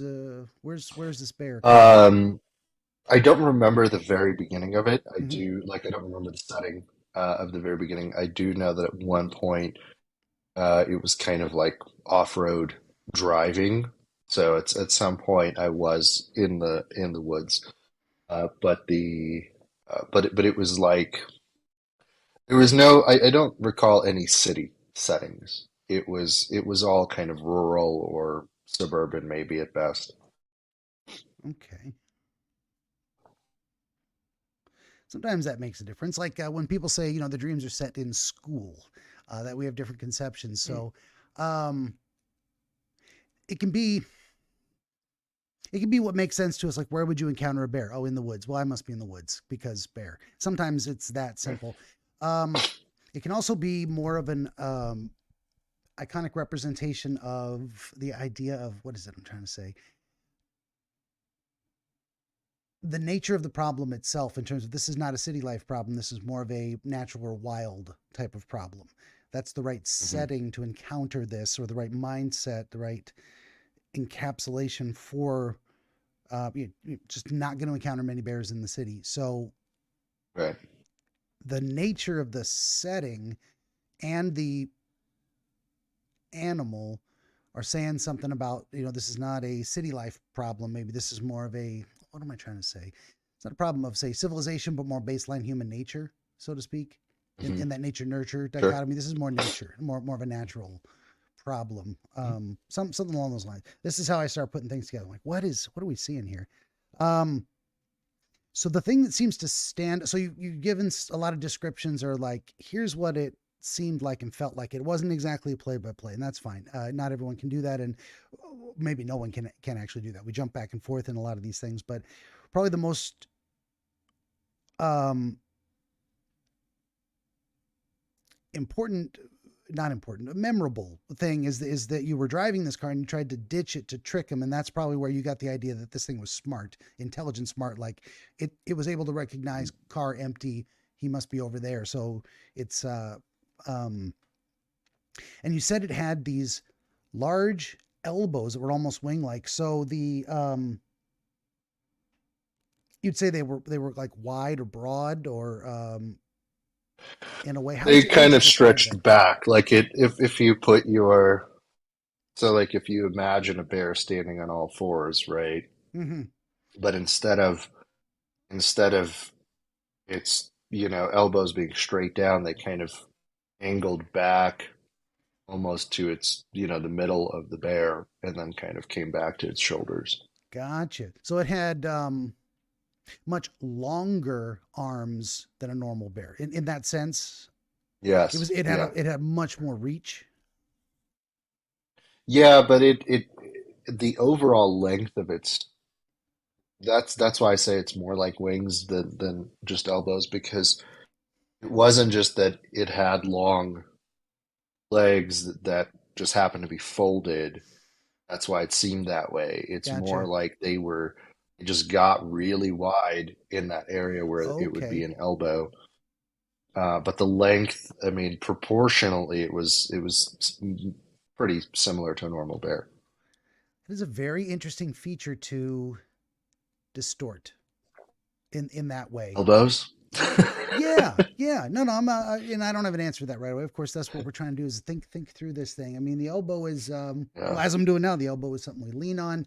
It is the hinge for the arm itself. There's something about why wasn't it an abnormally shaped head or hind legs, or it was Right. longer in the torso? There's something about these arms being in a different shape that it seems. I mean, when you just dwell on that idea, does any image or word or anything pop into your head in terms of like, I mean, elbows, of course, but you're looking at that I shape in your mean, mind.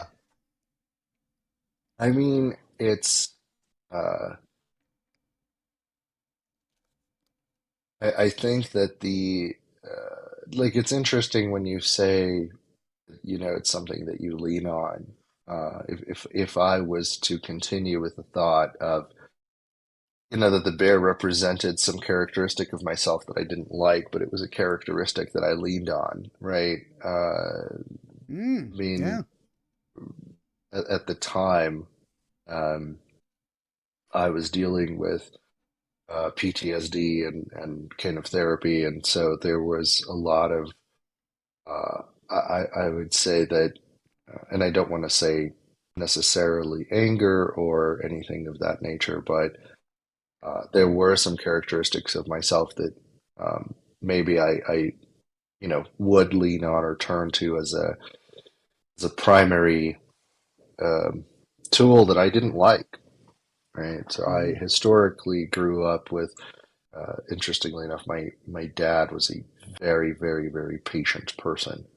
Mm. Um, like to the like abnormally so, I would say, like he could deal with. And I was that way before my tour of Iraq. And then when I came back, that patience that I had was gone, right? And a lot of it was replaced with kind of very snap reactions and um, dealing with things in ways that I didn't like or wasn't happy with, um, which translated to all sorts of situations and people. And so Yeah. the if you think about the elbow in that capacity, right? Like it's something that you lean on, Yeah. but that isn't healthy, right? Like it's not what you want. It doesn't even have to be healthy or not. It's just Yeah. not necessarily a way that you want to deal with it. Yeah. Or at least That may be it, right? That I was conceptualizing tired it. of. Yeah, conceptualizing it that way as a leaning on a quality that is not over reliance on a quality that you actually don't want to have, or um, Mm, over reliance on certain ways of being in the world. It's interesting too, the idea of a bear being. Bears can be teddy bears. They can be just an icon of wild natural places. Oh, look at there's a bear over there. He's eating fish. Isn't that nice? It can also be mm, this icon of kind of a certain brute strength, aggressive power mm. in the world.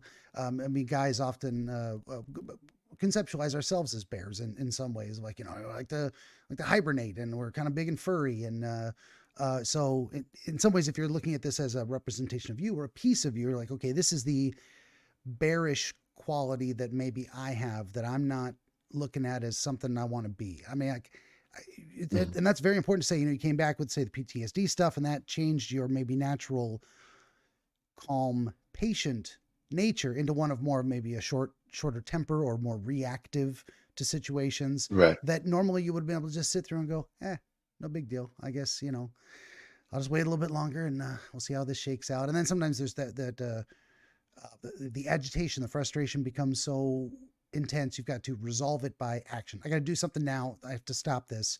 This is an intolerable feeling. Um, Yeah. Go ahead. Well, I don't like. I've never been one of those people who. Um,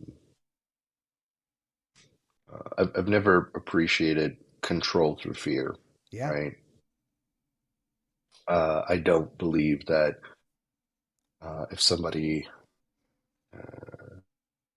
that to win an argument or to debate or whatever it is, right? I don't think fear is the right way to leverage that. I think that it's, if I can't convince you through calm, logical, rational, debate, then, then it is, we either agree to disagree or I need to strengthen my argument.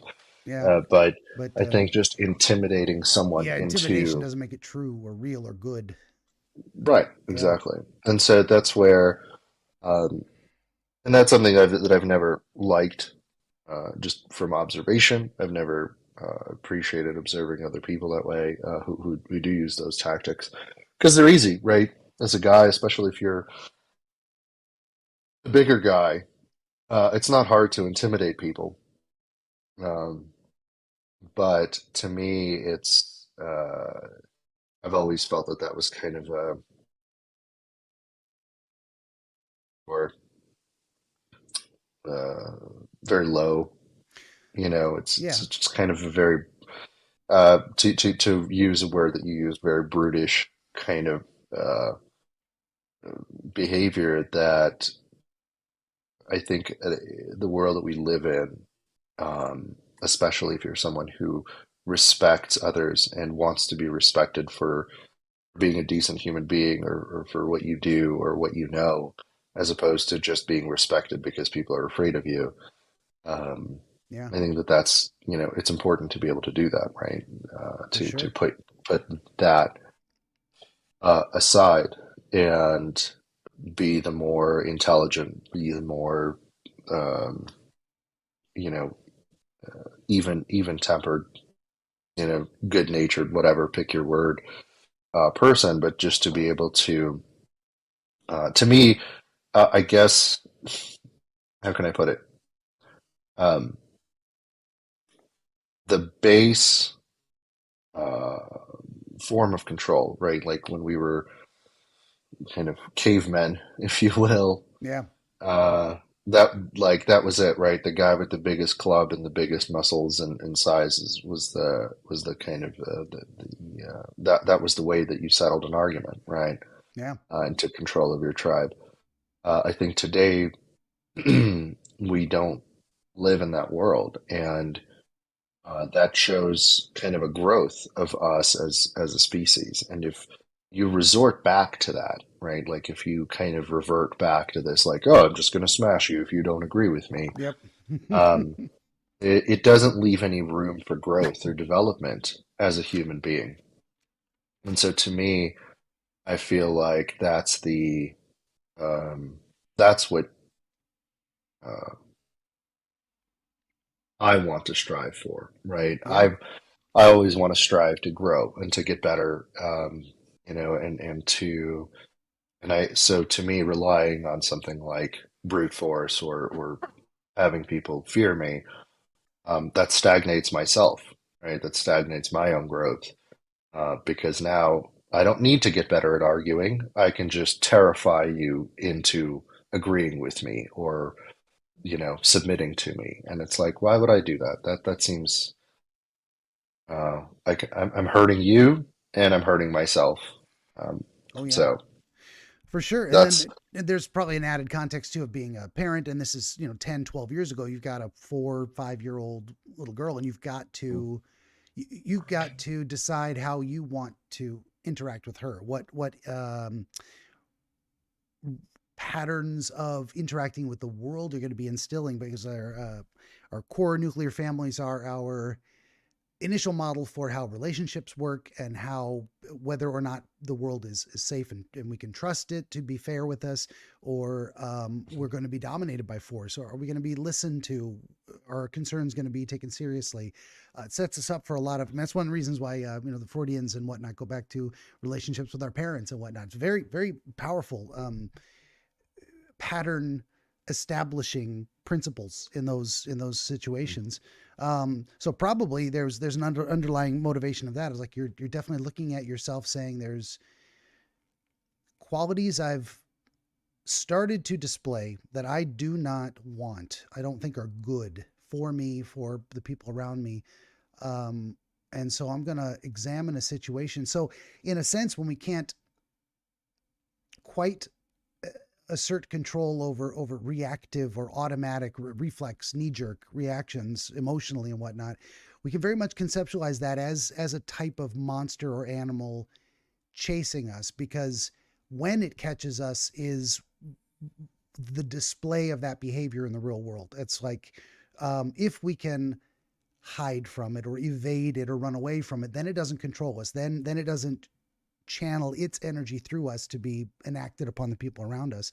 So you've got this initial conception of you've tried, at least you're telling yourself, look, I've tried running away. And if we just focus on that one section that seems to be the most clear, the um you've tried running away. You've number one, you've removed yourself from, at the time, were you living in a more residential or city like, or were you living out in Hmm. the country? Yeah, so it was more suburban. Yeah. Suburban. So in this sense, I would say you've even taken yourself away from where you live. This wasn't set in the city or suburbia necessarily. You're running Mhm. away into a more rural setting Secluded. because it's away from where you might do harm to other people if this thing catches you and Yes. takes control while you're there.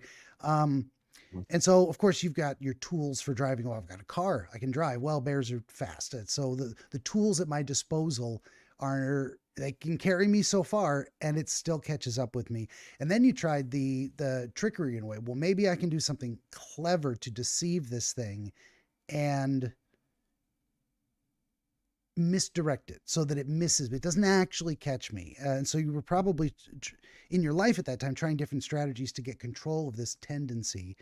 And what you found out is that, well, it's a bit too smart for that. I can't outwit it. I can't just be clever and assume that it's gonna solve the problem. It finds me, and even hiding from it. So you're kind of conceptualizing that run hide fight thing of like, well, is there any other option? No. And one thing I didn't get down to was when the shooting happened. In what way did you try to deploy shooting at it? What did that look like? Just I want to say I found a rifle. I don't remember if it was in the car or wherever. I tried to hide from it first. Um, but it was like a hunting rifle, Gotcha. that should have theoretically stopped it, right? Like Yeah. you know, So so it wasn't like, wasn't a pellet gun or anything. Like yeah, it was an anti-bear thing, and it was just very clear that there was no, um, that there was no way to really um, deal with it without confronting it. gotcha. And I think that that's part of it. I think to me is admitting, right, like to myself, like this is something I need to deal with. Um, and part of it was that this is something that I have to um, uh, I don't know necessarily if handling, like which way to handle it, but that I knew that if I confronted it, that I would be able to overcome it, Yeah, there's right? It was a known fact. So I could have kept running from it indefinitely, and it would always catch up to me, right? Like there was momentary reprieve, but ultimately you're kind of like just waiting for it to catch up, yeah, or you can just face it.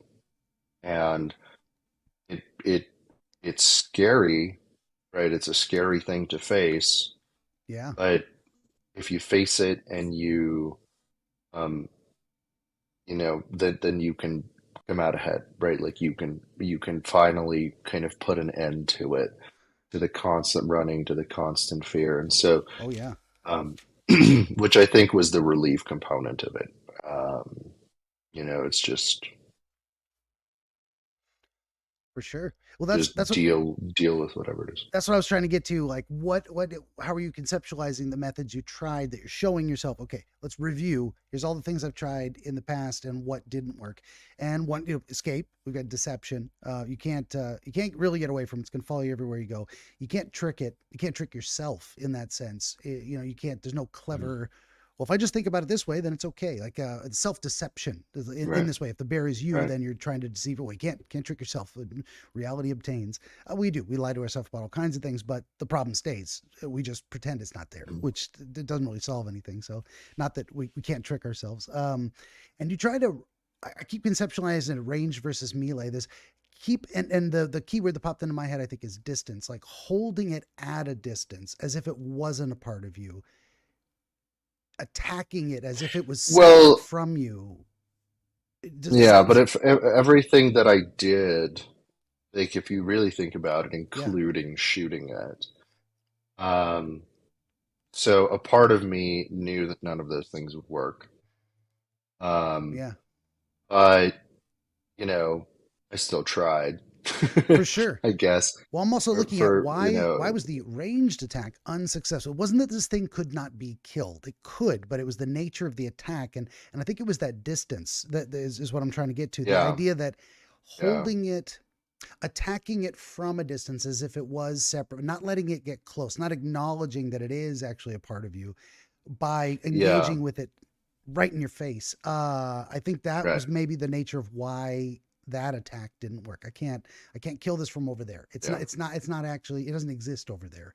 Um, it exists much closer and has to be attacked much closer. If that makes sense to you, I think that's, I'm trying to conceptualize It why does. the two different kinds of attacks had different results. Yeah. Yeah, no, I mean, obviously, right, if you think about just sheer power, you shoot something with a high-powered rifle versus, a mace, you're going to do a lot more damage You with the think it rifle, should be but more successful. Yeah. right, but it's not. And I think that, no, I think you're absolutely right in that you have to have, um, there are certain things that until you acknowledge, I mean, you can think about it almost maybe in the term of either denial, and that's not the right It's word. in the right area, I Um, think. Yeah. yeah, but it's not even it's more like um, uh, acknowledgement, right? So Yeah. you have to acknowledge that this is a problem that's close to heart, so to speak, right? It is a real thing. It's not because when we think about, or at least for me anyway, I can't speak for other people, obviously, but um, when something is at a distance, right? Whether you talk about geopolitical problems or whatever else, right? When something is somewhere over there, it's happening in another city, another state, another country, another continent. Um, it doesn't bother us, right? Like not that much. Maybe, yeah, we're bothered by the fact that there's some people recruiting children into, to fight their wars. Like that's a bad thing. We know Hmm. that. We all, but I'm hungry. I'm gonna go get a cheeseburger. Yep. Like And see what's on the that television. Yep. is right. Yeah. Maybe I should just turn off my phone and stop reading the news and I won't feel so bad. Yeah. Um, and so distance, I think, gives us perspective because the closer that something is, the more real it becomes, For right? sure. Yeah. This is something that happened in my town. That's bad. This is something that happened to my next door neighbor. Oh my God, this is a tragedy, Hmm. right? Yeah. For Um, sure. and uh, so I think that maybe that was a part of it was just kind of um, that I had to acknowledge that this was my problem and it wasn't something that was just this thing that was there, and I could do something so simple as squeeze the trigger and it's gone, right? I had to acknowledge it, face it, and, defeat it with my own strength, not using the power of, you know, a firearm or something like that. Yeah. Yeah. For sure. And I was thinking of a way to explain a concept, and I'm gonna use all the wrong words because I'm not up fresh on some of the lingo. But in a sense, there's kind of a schisming we do sometimes, or that can happen, where we shunt off emotions we don't like into that. Well, that's not me. That's not Mhm. That's the concept involved. And sometimes we project that onto others. And this is where a lot of people get the idea of projection wrong. Um, I'm not angry. You're pissing me off. And Right. so it's like this isn't something I'm doing to myself. I'm not in control of my own emotions. I'm externalizing it, the locus of control, so to speak. And we separate that. Well, that isn't really Mhm. my anger. That's the anger you put in me, and now I'm suffering from it in a way. So broad strokes concept. Um, so sometimes we do that too, and like it's trying to hold this bear off as if it were a separate thing. It's kind of like that. And what you did was you woke up feeling okay, all these things I've tried to avoid the problem and keep it at a distance. This is led to nothing but frustration and disappointment. Says that's the kind of feelings you had up with or woke up with. Um, and the idea that, a very clear message that, okay, wait a minute, this is not really a bear. This is a part of myself. And it's a part of myself that I don't like or I'm afraid of. And that there is actually no escape.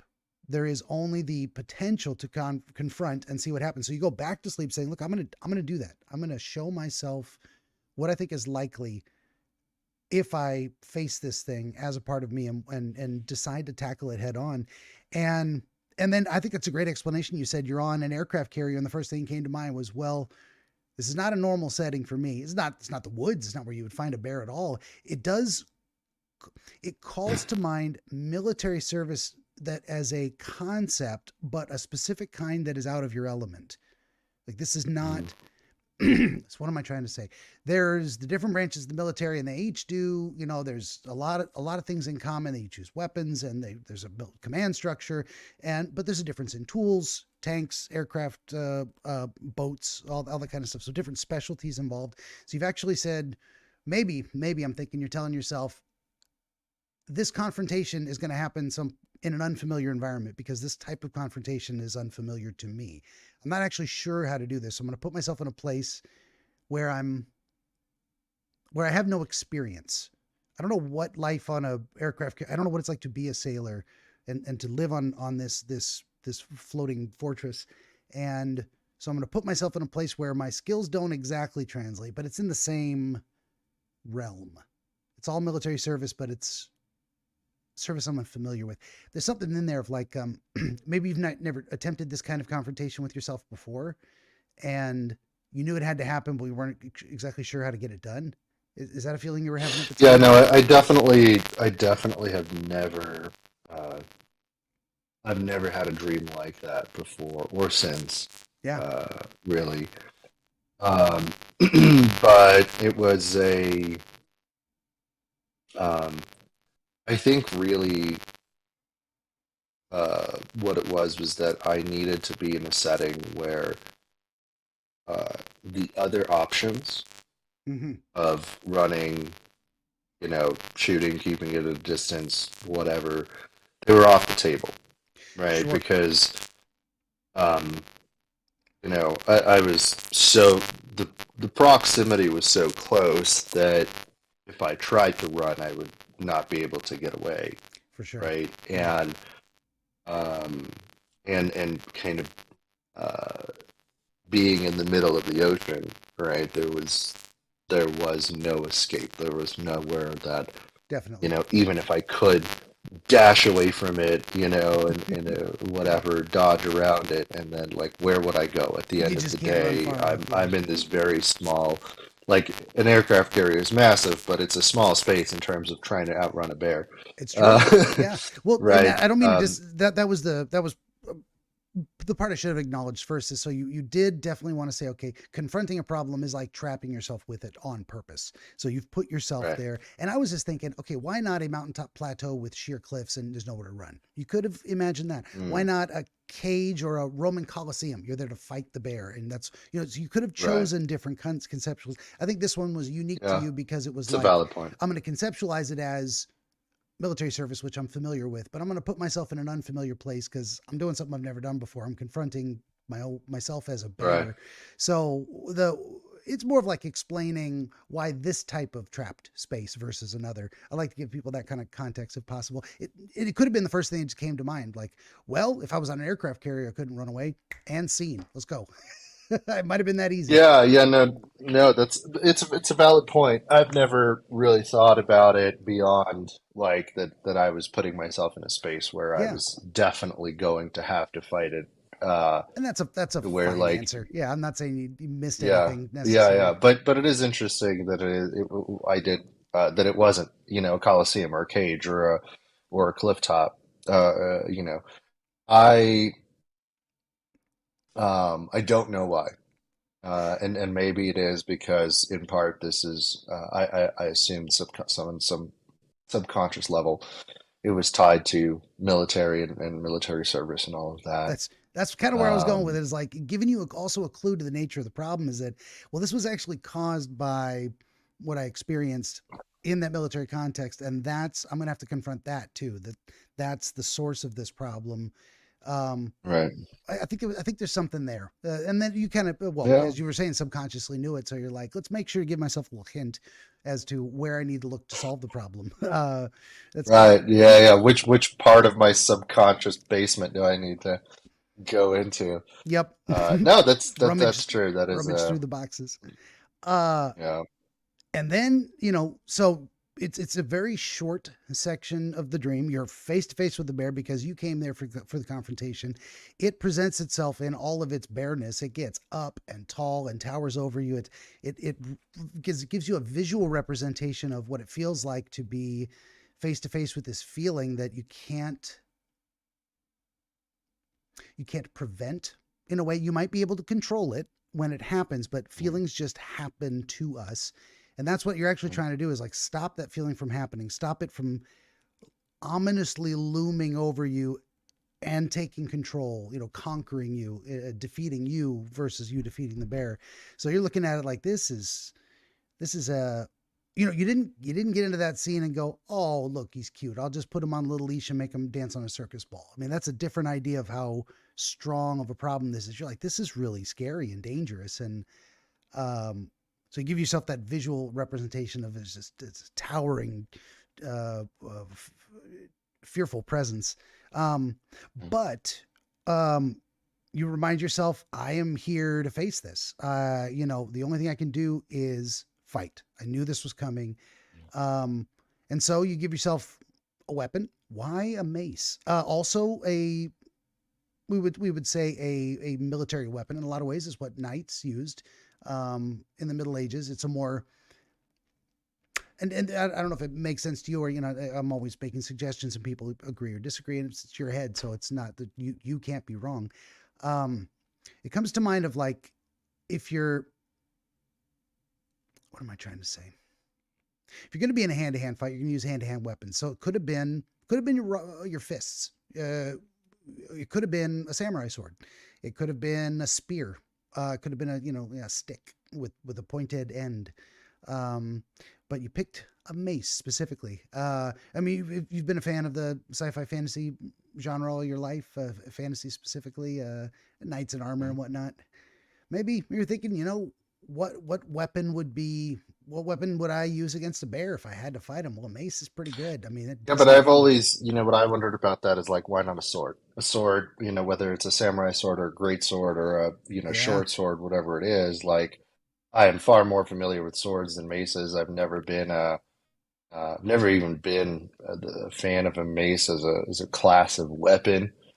Um, and especially not the ones that are just like the stick and ball, right? Like when there's a chain and Morning there's Star. different things Yeah, you can do with it. Yeah. But yeah, like just this very, very kind of simple, rudimentary thing. And I mean, a sword would have made a lot more sense, right? Because I could have impaled it through its jaw, or a spear would have made even more sense. yeah. Um, you know, I think uh, that's a good and in direction to fact, go with it. I had some sword training at the point that dream happened because I studied kung fu for a little bit. And so I actually had some training with a sword, and that wasn't the weapon I went to, right? Yeah, It was this unfamiliar, and it turned out to be the best thing, right? Because maybe if I had stabbed it, that wouldn't have killed it in wouldn't have one worked. strike. Yeah, And so I think. Maybe and I do apologize. I will have to run in a minute, Oh yeah, yeah, um, but I think the one, like if we go along with the theme of being in an unfamiliar setting, um, that perhaps it speaks to the idea of sometimes being doing something that you're unfamiliar with, being in an unfamiliar setting is the way to grow, yeah, right? It's the way to defeat something um, that maybe has plagued you for a long time, and the only yeah, way that you can overcome it, or maybe not necessarily the only way, but sometimes that is the best method. Take yourself out of your comfort zone. yeah. You know, Well, I'm the only method. comfortable with, yeah, I'm comfortable with, being in a certain space, maybe with certain weapons. But instead, what works is putting myself in a place that I'm unfamiliar with, that maybe I'm not necessarily comfortable with, and that is the most effective, Yeah, and the getting quickest kind of getting out of your element and even using resolution. unfamiliar tools. I think we dialed that down Right. to like why a mace because you've never trained with one. You don't think it's particularly effective at all, but here it got the job done. A tool you've never used in a Mhm. place where you're out of your element. Uh, Mhm. and it's you're conceptualizing like well, this is how I'm going to have to beat this thing. I'm going to have to do Right. something difficult and different. Very Yeah. nice. Well, respecting your time limit. I mean, you feel like we've got a pretty good handle on Oh, some of the I think stuff. that's great. I mean, I've spent a lot of time thinking about that dream. I'd never thought about that piece of it that we just talked about. That I think was the most interesting Yeah, uh, piece uh, to it, and that's something that I'm going to have to think on. I'm unfortunately one of those people that sometimes I'm just like I need to process this, like I need to delve that's into it a fine. little bit Yeah, more, and sometimes discover new things. So no, that's I think that's great. that's actually I mean why I do what I do is to give people some unique insight, should I say, shining a flashlight over their shoulder in the dark and what do you see, do you see what I see? Mhm. But also giving people something to think about, like now you can go, I have a different perspective on this dream and maybe even how meaningful it was to you at the time, how necessary it was, and you can reflect also on the changes you've made in your life since and how maybe you've you know conquered the bear because that's what you set out to do and regained that what you feel is the more natural and authentic self absent the traumatic stuff that was attacking you and causing you to be someone you didn't want to be. I mean, we get all of this from a what 5-minute description of some imagery while you're unconscious. That's fantastic. Yeah, I love it. yeah. Okay, well Uh, we're gonna wrap it up for you and get you out of here, and we'll keep in touch and let me know if new insights come to you. If like I just thought of this other thing, like here this fits too. I'd yeah, love to hear it.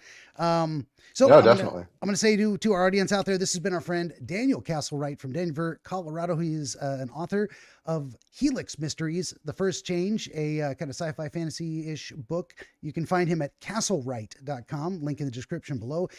For my part, I'll say, would you kindly like, share, subscribe, tell your friends? Always need more volunteer dreamers. 16 currently available works of historical dream literature, the most recent Dreams and Their Meanings by Horace G. Hutchinson.